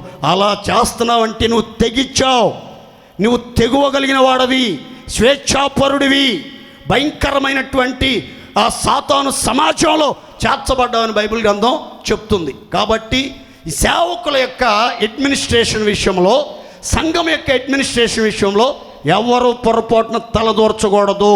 దేవుని స్తోత్రం చెప్పండి గట్టిగా హల్లెలూయా. ఏం సిస్టరో, ఎన్ని సంవత్సరాలు అయింది? ఇంకా మారవా నువ్వు ఉన్నంతకాలం సంఘాన్ని బట్టిన దరిద్రం పోయేటట్లేదుగా. మాట్లాడొచ్చా? అర్థమైందా? అట్లా మాట్లాడుతున్నాడు అంటాడు. ఎవడాడు? సాతాను సమాజపు వాడు. ఎవడన్నాడు? నోరితే చెప్పండి గట్టిగా, చెప్పాలి గట్టిగా. సాతాను సమాజం వాడు, సాతాను సమాజానికి సంబంధించిన వాడు, సాతాను అనుచరుడు, సాతానును ఫాలో అవుతున్నటువంటి ఫాలోవర్ అతను. కాబట్టి ఒక సేవకుల దగ్గరికి వచ్చి, ఒక సిస్టర్ దగ్గరికి వచ్చి, ఒక బ్రదర్ దగ్గరికి వచ్చి ఎవరైనా ఇలా మాట్లాడుతున్నారంటే వాళ్ళు సాతాను సమాజం అని గుర్తుపెట్టుకోవాలి. ప్రభుత్వాన్ని నిరాకరించి నడిపింపును వ్యతిరేకించడం సాతాను యొక్క లక్షణం. కాబట్టి దయచేసి మీరు ఎలాంటి మార్గాల్లో ఉండకూడదు. ప్రభు ఆ సంఘాన్ని చూసి అంటున్నాడు, సాతాను సమాజపు వారి వలన నీవు ఎదుర్కొంటున్న దోషణలు నేను ఎరుగుదును. ఇన్ని దోషణలను భరిస్తూ కూడా, సహిస్తూ కూడా నువ్వు ఎంతో ఓర్పుతో ఉన్నావు. అందుకు నిన్ను అభినందించకుండా ఉండలేకపోతున్నాను. దేవుని స్తోత్ర. గట్టిగా చెప్పండి హల్లెలూయా. నీతిని అనుసరించే వాళ్ళు, దేవుని బోధన హృదయంలో ఉంచుకున్న వాళ్ళు మనుషులు వేసే నిందలకు భయపడకూడదు, మనుషుల యొక్క దూషణ మాటలకు దిగులు పడకూడదని బైబిల్ చెప్తుంది. దేవుని స్తోత్ర. ఏ దూషణ మాటలకు దిగులు పడకూడదు, ఎటువంటి మాటలకు నిందలకు భయపడకూడదు. కారణం, మనం నీతిని అనుసరిస్తున్నాం, మన గుండెల్లో దేవుని వాక్యం ఉంది కాబట్టి ఎలాంటి నిందలకు భయపడకూడదు, ఎలాంటి దూషణ మాటలకు పొర్రపాటున దిగులు పెట్టుకుని తిండి తినకుండా ఆలోచించి ఆరోగ్యాన్ని పాడు చేసుకోకూడదు. దేవుని స్తోత్రం చెప్పండి గట్టిగా. కొంతమందికి దిగులు ఎక్కువైపోతూ ఉంటుంది, భయపడిపోతూ ఉంటారు. నా మీద ఎంతలో నిందేశారు, ఎంతలో బండరా వేశారు అనేక తిండి తిందేక నిద్రపోదు. ఎప్పుడు చూసి ఏడ్చి కళ్ళ కింద అంత నల్లసారలు వచ్చి దెయ్యంలాగా మారిపోతూ ఉంటుంది ఈ మనిషి. ఏమైందమ్మంటే, ఎంతలో బండరా వేశారయ్యా, ఎంతలో దూషణ మాటలు మాట్లాడారయ్యా, నేను ఎంత పరిశుద్ధురాలనో ఎంత నీతిమంతురాలనో నాకు తెలుసు, నా దేవుడికి తెలుసు అయ్యా. నీకు తెలుసుగా, ఎందుకు మరి కంగారు పడతావు? ఎందుకు? మనం నీతిగా ఉన్నప్పుడు ఎవరు కంగారు పడాల్సిన అవసరం లేదు. దేవుని స్తోత్రం చెప్పండి. దేవుని బిడ్డలు తప్పు చేశారనుకోండి, ఎవరన్నా మాట అంటే భయపడాలి, బాధపడాలి, ఆ తప్పుని విడిచిపెట్టడానికి ప్రయత్నం. ఆ తప్పు నీలో లేదనుకోండి, దాన్ని మహదానందంగా ఎంచుకుని విశ్వాసంతో, ఓపికతో, ఓర్పుతో, ప్రార్థనాపూర్వకంగా నడిపించబడాలి. దేవుని స్తోత్ర. గట్టిగా చెప్పండి హల్లెలూయా. ఇప్పుడు 3 అభినందనలు తెలియపరిచాడు దేవుడు. 1, శ్రమను ధైర్యంగా ఎదుర్కొంటున్నావు, శ్రమల్లో నేను నీకు తోడుగా ఉన్నాను అని. 2, నువ్వు దరిద్రతను అనుభవిస్తున్నావు, ఆస్తంతా నా కోసం కోల్పోవటానికి కూడా సంతోషంతో సమ్మతించావు, అయినా భయపడలేదు, అయినా నువ్వు కృంగిపోలేదు, నీవు ధనం కలిగినటువంటి, ధన సంపద కలిగిన ధన్యమైన సంఘం అన్నాడు. 3వది, యూదులమని చెప్పుకొనుచు యూదులు కాకుండా సాతాను సమాజంగా పిలువబడుతూ ఉన్నటువంటి వాళ్ళ ద్వారా వచ్చే ఎన్నో రకాల దూషణ మాటలను భరించుచు కూడా నువ్వు నిలబడ్డావు. నిన్ను నేను అభినందిస్తున్నాను. దేవుని స్తోత్ర. ఇప్పుడు చరిత్ర చెప్పాను, ప్రస్తుత నామం చెప్పాను, ఆ తర్వాత ఆత్మీయ అర్థం చెప్పాను, ఆ తర్వాత దేవుడు ఎలా ప్రత్యక్షమయ్యాడో చెప్పాను, దేవుడు ఏ విషయాల్లో మెచ్చుకున్నాడో చెప్పాను. ఆ తర్వాత ఈ సంఘంలో ఏ తప్పు లేదు, ఏ లోపము దేవుని దృష్టికి కనబడలేదు. దోషభరితమైన మనస్తత్వ ధోరణి ఈ సంఘంలో దేవుడు ఎంత వెతికినా ఒక చిన్న తప్పు కూడా కనిపెట్టలేకపోయాడు. దేవుని స్తోత్ర. మచ్చలేని మహిమ కలిగిన సంఘం, స్మరణలో ఉన్న దేవుని సంఘం. చప్పట్లు కొట్టి దేవుని మహిమపరుద్దాం. ఏ సంఘం అండి ఇది? నోరితే చెప్తారా గట్టిగా? మచ్చలేని మహిమ కలిగిన సంఘం, లోకంతో రాజీ పడని సంఘం, శ్రమలలో అధికారులతో రాజీ పడని సంఘం, మన ఆత్మీయ జీవితాలకు సవాలుగా నిలిచినటువంటి సంఘం, మనం సమాజంలో సాక్షులుగా నిలిచేటట్లు మనకు ఒక సందేశాన్ని అందిస్తున్నటువంటి సంఘముగా ఈ యొక్క స్మరణ సంఘం ఉంది. ఏ లోపము లేదు, మచ్చలేని మహిమ కలిగినటువంటి సంఘం ఈ స్మరణలో ఉన్న సంఘం. అందుకే ఈ సంఘం మీదకి ఏ శిక్ష దేవుడు పంపించలేదు. దేవుని స్తోత్ర. గట్టి చెప్పండి హల్లెలూయా. పురికొల్పు. 2వది పురికొల్పు. మీరు పొందబోవు శ్రమలకు భయపడకుము. దేవుని స్తోత్ర. దీన్ని పురికొల్పు లేదా ప్రోత్సాహము, ఎంకరేజ్మెంట్ అంటారు. యేసుక్రీస్తు ఆ సంఘం దగ్గరికి వచ్చి, నాయకుడి దగ్గరికి వచ్చి, సంఘ బిడ్డల దగ్గరికి వచ్చి చెప్తున్నాడు, నీవు పొందబోవు శ్రమలకు భయపడొద్దు. ఏమండి, శ్రమలు వస్తాయంటే ఎవరైనా భయపడకుండా ఉంటారా?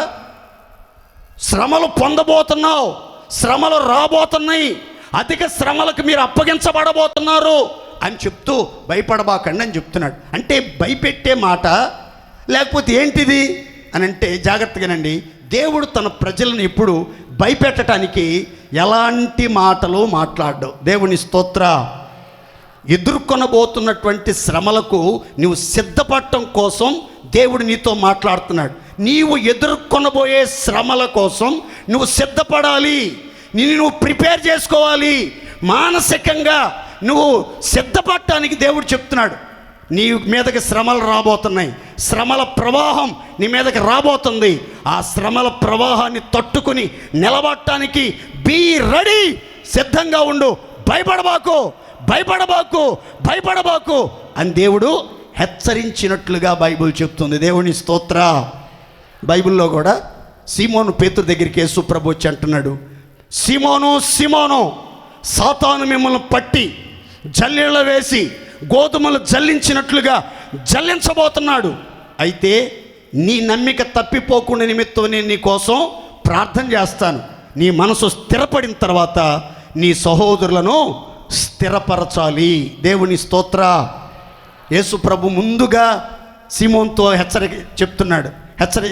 సీమోను, సాతాను మిమ్మల్ని జల్లించడానికి కోరుకున్నాడు, మిమ్మల్ని శోధించడానికి కోరుకున్నాడు, మీ మీదకి భయంకరమైన శ్రమ రాబోతుంది అని అంటే పేతురు బడాయి మాట మాట్లాడాడు. ఒకటి, అయ్యా చెరసాలలోకైనా సరే ప్రాణాలు ఇవ్వటానికైనా నేను సిద్ధమనంటే యేసు ప్రభు చిరునవ్వు అన్నాడు, ఈరోజే నన్ను ఎరగనని 3 సార్లు అబద్ధం మాట్లాడబోతున్నావు. ఎందుకురా ఆ బడాయి మాటలు తగ్గించి ఆ శ్రమలను ఎదుర్కొనటానికి సిద్ధపడి ఆ శ్రమలను ధైర్యంతో ఎదుర్కొని శ్రమల్లో నా కోసం నిలబడి నా నామాన్ని ప్రకటించమని చెప్పాడు. ప్రియమైన దేవుని బిడ్డలారా, ఎలాంటి శ్రమలు క్రైస్తవ ప్రపంచంలోకి వచ్చినా సరే దేవుని బిడ్డలు ఎట్టి శ్రమలకు కూడా భయపడకూడదు. దేవునికి స్తోత్ర. గట్టిగా చెప్తారు ఒకసారి, హల్లెలూయా, హల్లెలూయా. ఈ స్మరణ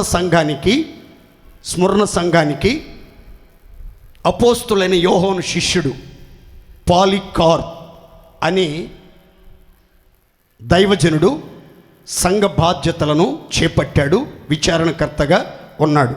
అతనికి ఇంచుమించు 86 సంవత్సరాల వయసు వచ్చింది. ఆ వయసులో అతను యేసుక్రీస్తుని అంగీకరించి భక్తిగా ఉంటూ విశ్వాసాన్ని ప్రకటిస్తున్నాడని అతన్ని రోమా ప్రభుత్వ అధికారులు అతన్ని సింహాల బోనులో వేయటానికి, సింహాలకు ఎర్రగా ఆహారంగా వేయటానికి తీసుకురావటానికి మనుషుల్ని పంపిస్తే ఆ పాలికార్పు ఆ వచ్చిన మనుషుల్ని ప్రేమతో ఆహ్వానించి వాళ్ళకి చక్కని భోజనం సిద్ధపరిచి వాళ్ళ చక్కటి ఆతిథ్యం ఇచ్చి వాళ్ళతో చెప్పాడు, 1 గంట సేపు నేను ప్రార్థన చేసుకోవటానికి నాకు సమయం అనుమతి ఇవ్వండి, ఆ తర్వాత నేను మీతో పాటు బయలుదేరి వస్తానని. పెద్ద వయసు, ప్రేమ కలిగిన వాడు, భోజనం పెట్టాడు. ఎంతోమంది క్రైస్తవేతరుల దృష్టిలో కూడా గౌరవప్రదంగా నడిపించబడుతున్నాడు కనుక అతనికి సమ్మతించారు.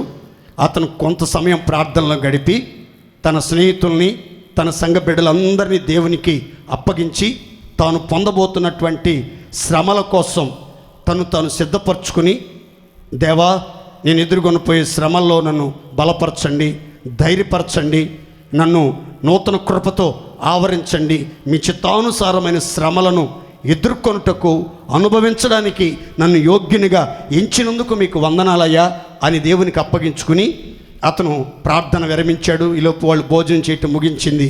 వాళ్ళు వెళ్తా ఉన్నప్పుడు తీసుకెళ్లారు. అతన్ని సింహాలకి ఎర్రగా వెయ్యాలని తీసుకెళ్లారు. అయితే అతడు 3 రోజుల క్రిందట పాలికార్ప్కి ఒక కల వచ్చింది. ఏంటి ఆ కల అంటే, తను తలగడగా పెట్టుకున్నటువంటి తలదిండు తగలబడిపోతున్నట్లుగా, కాలిపోతున్నట్లుగా కల వచ్చింది. పొద్దున్నే లేచి అంటాడు, శిష్యుల్ని తన సంఘ బిడ్డలందరినీ సమకూర్చి అంటాడు, నేను క్రీస్తు కోసం సజీవ దహనం చేయబడబోతున్నాను అని అంటే సంఘమంతా ఒక్కసారి ఉలిక్కిపడి కలవరపడ్డారు. అయ్యా నిన్ను అగ్నిలో కాల్చడం ఏంటి, నీకు అలాంటి మరణం ఏంటంటే ప్రభు నాకు చూపించాడు, తప్పకుండా జరగబోతుందని. కానీ ఇతన్ని బలవంతంగా సింహాలకు ఎర్రగా వేయబోతా ఉన్నారు. అయితే విచిత్రం ఏంటంటే అది సాయంకాలం అయింది. అప్పుడు అది సబ్బాతు రోజు. ఆ సింహాలను వదిలే వ్యక్తి అన్నాడు, పొద్దు కుంగుతూ ఉంది, ఈ సమయంలో సింహాలని వదలటం కుదరదండి, రేపటి రోజు ఇతన్ని సింహాలకి ఎర్రగా వేద్దామన్నాడు. అప్పుడు రెచ్చిపోయినటువంటి కొంతమంది యూదులు అన్యజనులు కొంతమంది, లేదు పాలికార్పుని ఈరోజే చంపాలి, ఎట్టి పరిస్థితుల్లో వదలటానికి వీల్లేదు అని అంటే మరి ఏం చేద్దామంటే, యూదులు సబ్బాతు రోజు కట్టెలు తీసుకురాకూడదు, వీధుల్లో గుండా కట్టెల్ని మొయ్యకూడదు. కానీ వాళ్ళు ఆచారాలని పక్కన పెట్టి ఆ పాలికార్ప్ కోసం అడవికి పోయి ఎండిన కట్టెలు, పచ్చి కట్టెలు కొట్టుకొచ్చి అక్కడ చుట్టూ ఒక బలిపీఠంలాగా కట్టెలు పేర్చి ఆ చోట స్తంభానికి పాలికార్పుని కట్టేశారు. పాలికార్పు అని కట్టేసినప్పుడు పాలికార్పు కట్టేసి ఆ కట్టెలకి నిప్పంటించారండి. నిప్పంటిస్తే ఆ అగ్ని జ్వాలలు వలయాకారంలో రౌండ్గా తిరుగుతున్నాయి, కానీ పాలికార్పుని అగ్ని జ్వాలలు తాకలేకపోతున్నాయి. ఆ గవర్నర్కి, ఆ యొక్క మరణ శాసనాన్ని అమలుపరిచే అధికారికి పిచ్చెక్కిపోయింది. ఏమిట్రా వీళ్ళ గురువు ఇంతే, వీడు ఇంతే, చావడాయుడు, అరే తలారి నీ చేతిలో ఉన్నటువంటి బళ్ళెం తీసుకుని వాడి గొంతులో దిగైరా ఆ బళ్ళాన్ని అన్నాడు. ఆ బళ్ళెం తీసుకుని వస్తుంటే పాలికార్ప్కి పరలోకం నుంచి ఒక స్వరం వినబడుతుంది. ఏమనంటే, పాలికార్ప్ పౌరుషము గలవాడవై ధైర్యముగా మరణాన్ని ఎదిరించు అని ఒక స్వరం ఆకాశం నుంచి వినబడుతుంటే విశ్వాసులు, అతనితో పాటు వచ్చిన భక్తి పరులంతా ఆ గంభీరమైన స్వరాన్ని విన్నారు. పాలికార్పు కూడా ఆ స్వరాన్ని విన్నాడు. మంటలను దాటుకుని ఆ తలారి ఒక ఈటి పట్టుకుని గొంతులో అలా గుచ్చితే ఆయన బాడీలో ఉన్నటువంటి రక్తం ఎగసిమ్మి ఆ మంటలన్నిటిని ఆరిపేసింది. ఆ తర్వాత పాలికార్ప్ తండ్రికి ప్రార్థన చేసుకుని తన ఆత్మను అప్పగించి మరణించినట్లుగా బైబిల్ చెప్తుంది. ఇలాంటి భయంకరమైన శ్రమ రాబోతుంది. ఆ మరణకరమైన శ్రమలలో, ప్రాణాపాయకరమైనటువంటి శ్రమల్లో కూడా సంగమా భయపడొద్దు, ప్రాణ త్యాగం చేయడానికి సిద్ధపడండి అని ప్రభు ఆ సంఘంతో మాట్లాడినట్లుగా బైబిల్ చెప్తుంది. దేవుని స్తోత్రం చెప్పండి గట్టిగా. ఇంకా రాయబడిన మాట ఏంటంటే, 10 దినములు అపవాది మీలో కొందరిని చెరసాలలో వేయబోతున్నాడు. చెరసాలలో జాగ్రత్తగానండి. నాకు ప్రతి మాట చాలా ఆశ్చర్యంగా అనిపించింది. ఎన్నోసార్లు చదివాను, కానీ రాత్రి చదువుతుంటే ప్రతి మాట కొత్తగా అనిపించింది. చూడండి, మీలో కొందరిని సాతాను చెరలో వేయబోతున్నాడు. సంఘబిడ్డలందరినీ చెరలో వేయడండి. సంఘబిడ్డలందరినీ దేవుడు చెరలో వేయుడు, సాతాను కూడా చెరలో వేయుడు. ఎవరైతే దేవుని కోసం వైరాగ్యంగా బ్రతుకుతారో, నీతిగా బ్రతుకుతారో, నిజాయితీగా బ్రతుకుతారో, రోషంగా బ్రతుకుతారో, బతికినా దేవుడే చచ్చినా దేవుడే అని కోరుకుంటారో అలాంటి వాళ్ళనే సాతానుగాడు చెరలో వేస్తాడు. అప్పుడు దేవుడు చెప్పాడు, 10 దినములు మీకు శ్రమ కలుగును. ఎన్ని రోజులండి? అయినా మీరు ప్రాణాపాయం వచ్చిన మరణం దాకా ఎట్లా ఉండాలంటే నమ్మకంగా ఉండాలి. ఎన్ని రోజులు శ్రమ అండి? నోతే చెప్పాలి గట్టిగా. బైబిల్ గ్రంథం జాగ్రత్తగా వినండి. అక్షరార్థకంగా రాయబడింది, ఆత్మీయంగా రాయబడింది, అలంకారయుక్తంగా రాయబడింది. అలంకారయుక్తం అంటే పోలిక. అలంకారయుక్తం అంటే ఏంటండి? పోలిక. 10 దినములు అంటే 10 దినాలని కాదండి, 10 దినాలని కాదు. 10 అనేది ఆ యూదులకి, గ్రీసు దేశస్తులకి, రోమన్స్కి పరీక్షకు సాదృశ్యం. 10 అనే సంఖ్య పరీక్షకు సాదృశ్యం. అందుకే దానియేలు చెప్తాడు ఆ యొక్క నపుంసకుడితో, 10 దినములు మాకు శాఖ ధాన్యాదులు నీళ్లు ఇప్పించి మమ్మును పరీక్షించండి. ఆ రాజు భోజనం భుజించిన వారి ముఖముల కంటే మా ముఖములు క్షీణించినట్లుగా కానీ కళతప్పినట్టుగా కానీ కనబడితే మీ ఇష్టం వచ్చినట్లుగా మా పట్ల జరిగించండి అని చెప్తే, 10 దినములు పరీక్షించిన తరువాత అనే మాటలు మీరు బైబిల్లో గమనిస్తారు. 10 అనేది పరీక్షకు సంకేతం. ఒక అగ్ని పరీక్ష రాబోతుంది. 10 దినములు అంటే 10 రోజులని కాదు, భయంకరమైన 10 శ్రమలు మీకు సంభవించబోతున్నాయి అని కొంతమంది బైబిల్ పండితులు చెప్తున్నారు. కొంతమంది ఏమో నీరో చక్రవర్తి, రోమన్ చక్రవర్తి నీరో మొదలుకొని 10వ వాడైనటువంటి డయోక్లేషియన్, 10వ చక్రవర్తి అయినటువంటి డయోక్లేషియన్, నీరో చక్రవర్తి మొదలుకొని డయోక్లేషియన్ చక్రవర్తి వరకు 10 మంది చక్రవర్తులు పరిపాలన చేశారు ఆ రోమా సామ్రాజ్యాన్ని. ఈ 10 మంది చక్రవర్తులు ఎంతకాలం పాలించారు రోమా ప్రభుత్వాన్ని అని అంటే ఇంచుమించు 212 సంవత్సరాలు పరిపాలన చేశారు. క్రీస్తు శకం 100వ సంవత్సరం నుండి క్రీస్తు శకం 312 వరకు ఈ స్మరణ సంఘ కాలం. ఈ స్మరణ సంఘ కాలం ఏంటంటే క్రీస్తు శకం 100 నుండి క్రీస్తు శకం 312 వరకు, అనగా ఇంచుమించు 212 సంవత్సరాలు ఈ రోమన్ చక్రవర్తులు క్రైస్తవులను విచ్చలవిడిగా చిత్రహింసలు పెట్టారు. ఈ 212 సంవత్సరాలలో 10 మంది చక్రవర్తుల ద్వారా వచ్చినటువంటి భయంకరమైన శ్రమలన్నిటినీ దేవుడు ఏమంటున్నాడంటే 10 రోజులు మీకు శ్రమ కలగబోతుంది, మీకు మరణం కూడా సంభవించవచ్చు. ఒకవేళ ఆ శ్రమల్లో మీరు నమ్మకంగా ఉండండి. దేవుని స్తోత్ర. గట్టిగా చెప్పండి హల్లెలూయా. గట్టిగా చెప్తారా? గట్టిగా హల్లెలూయా. 10 దినాలు శ్రమలు వస్తాయి. ఈ 10 దినాల శ్రమల్లో ఎంత భయంకరమైన శ్రమలు వచ్చినా మీరు నమ్మకంగా ఉండాలి అని దేవుడు చెప్పినట్లుగా బైబిల్ చెప్తుంది. ఈ శ్రమల మధ్యలో స్మరణలో ఉన్న సంఘ బిడ్డలు ఎలా ఉన్నారు అని అంటే లోపము లేని బిడ్డలుగా ఉన్నారు. అందుకే ట్రాజన్ చక్రవర్తి కింద రోమా ప్రతినిధిగా ఉండి గ్రంథకర్త అయినటువంటి ప్లినీ ద యంగర్ అనే ఒక రచయిత ఈ స్మరణలో ఉన్న సంఘ బిడ్డల గురించి ఒక లేఖ రాశాడు ట్రాజన్ చక్రవర్తికి. ఆ లేఖలో రాయబడిన మాటలు ఈ విధంగా ఉన్నాయి. ఆ మాటలు మీకు చదివి వినిపిస్తున్నాను, జాగ్రత్తగా వినండి. ఆ లేఖలో రాయబడిన మాటలు మాత్రమే నేను చదివి వినిపిస్తున్నాను, జాగ్రత్తగా వినండి. రోమా శాసనములకు వ్యతిరేకంగా ఏ తప్పు చెయ్యని వేల కొలది క్రైస్తవులు ప్రతి దినము చంపబడుతున్నారు.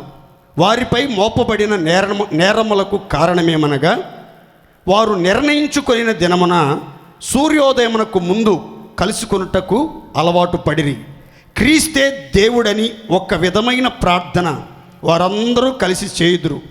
వారు చెడు కార్యములు చెయ్యరాదను సిద్ధాంతమునకు తమ్మును తాము కట్టుబడి ఉందురు. దానికి విరుద్ధముగా వారు దొంగతనము, దోపిడి, వ్యభిచారము చెయ్యరు. వారు ఎన్నడూ మాట తప్పరు, ఏ మనుషుని మోసగింపరు. తదుపరి వారి ఆచారం ప్రకారం విడిపోటుకు ముందు అందరూ కలిసి భోజనము చేయుదురు. స్మరణలో ఉన్న సంఘాన్ని గురించి ఆనాటి గ్రంథకర్త రోమా ప్రభుత్వ ప్రతినిధి ట్రాజన్ చక్రవర్తికి రాసిన లేఖలో ఆ విశ్వాసుల యొక్క నియమ నిబంధనల గురించి రాశాడండి.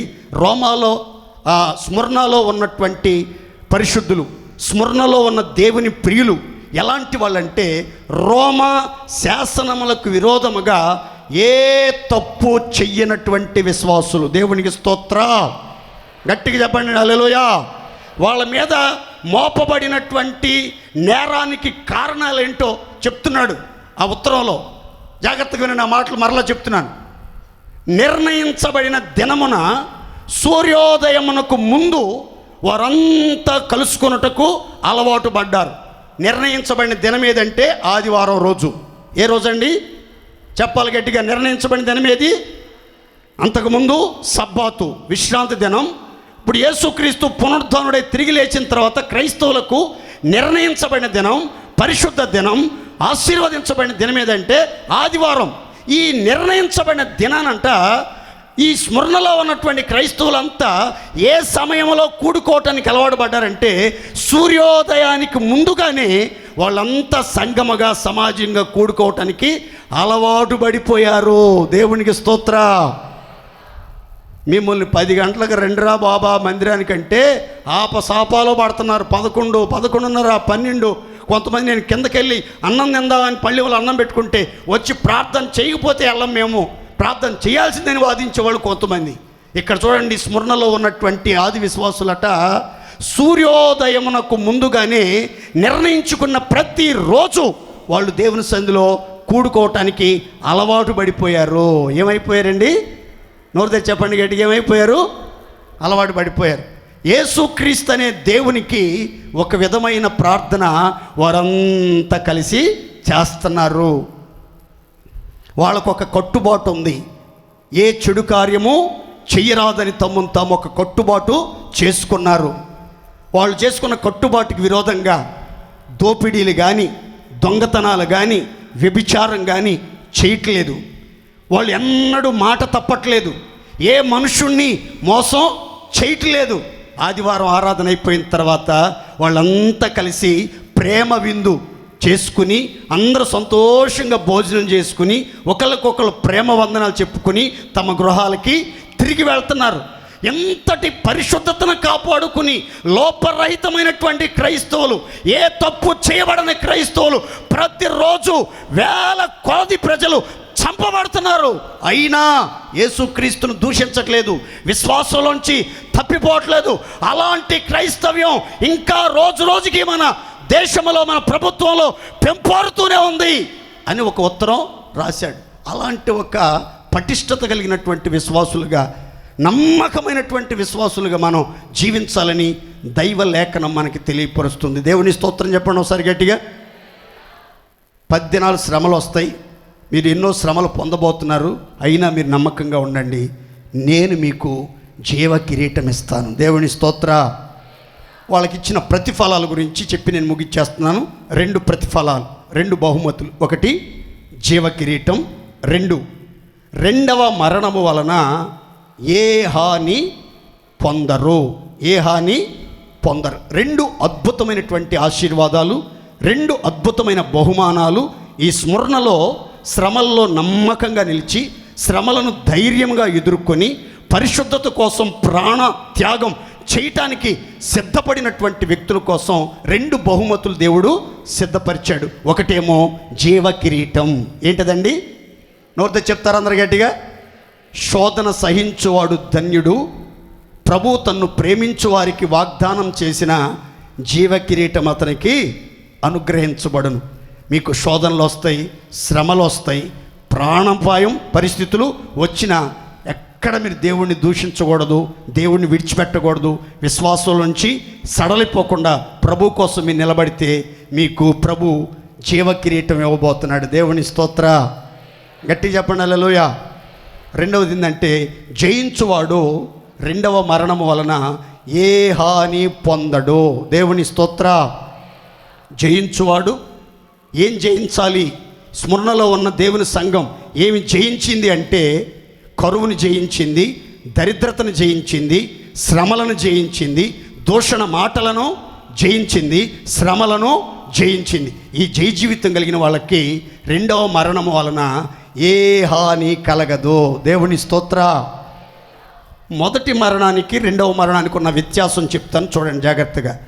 మొదటి మరణం లేదా భౌతికమైనటువంటి మరణం అంటే ఏంటంటే, మన ప్రాణములో నుండి ఆత్మ శాశ్వతంగా దూరం అవుతుంది. మన ప్రాణములో నుండి, మన శరీరములో నుంచి ఆత్మ శాశ్వతంగా దూరం అవుతుంది. ఇది భౌతిక మరణం. ఏ మరణం అండి? శరీర సంబంధమైన మరణం మొదటి మరణం.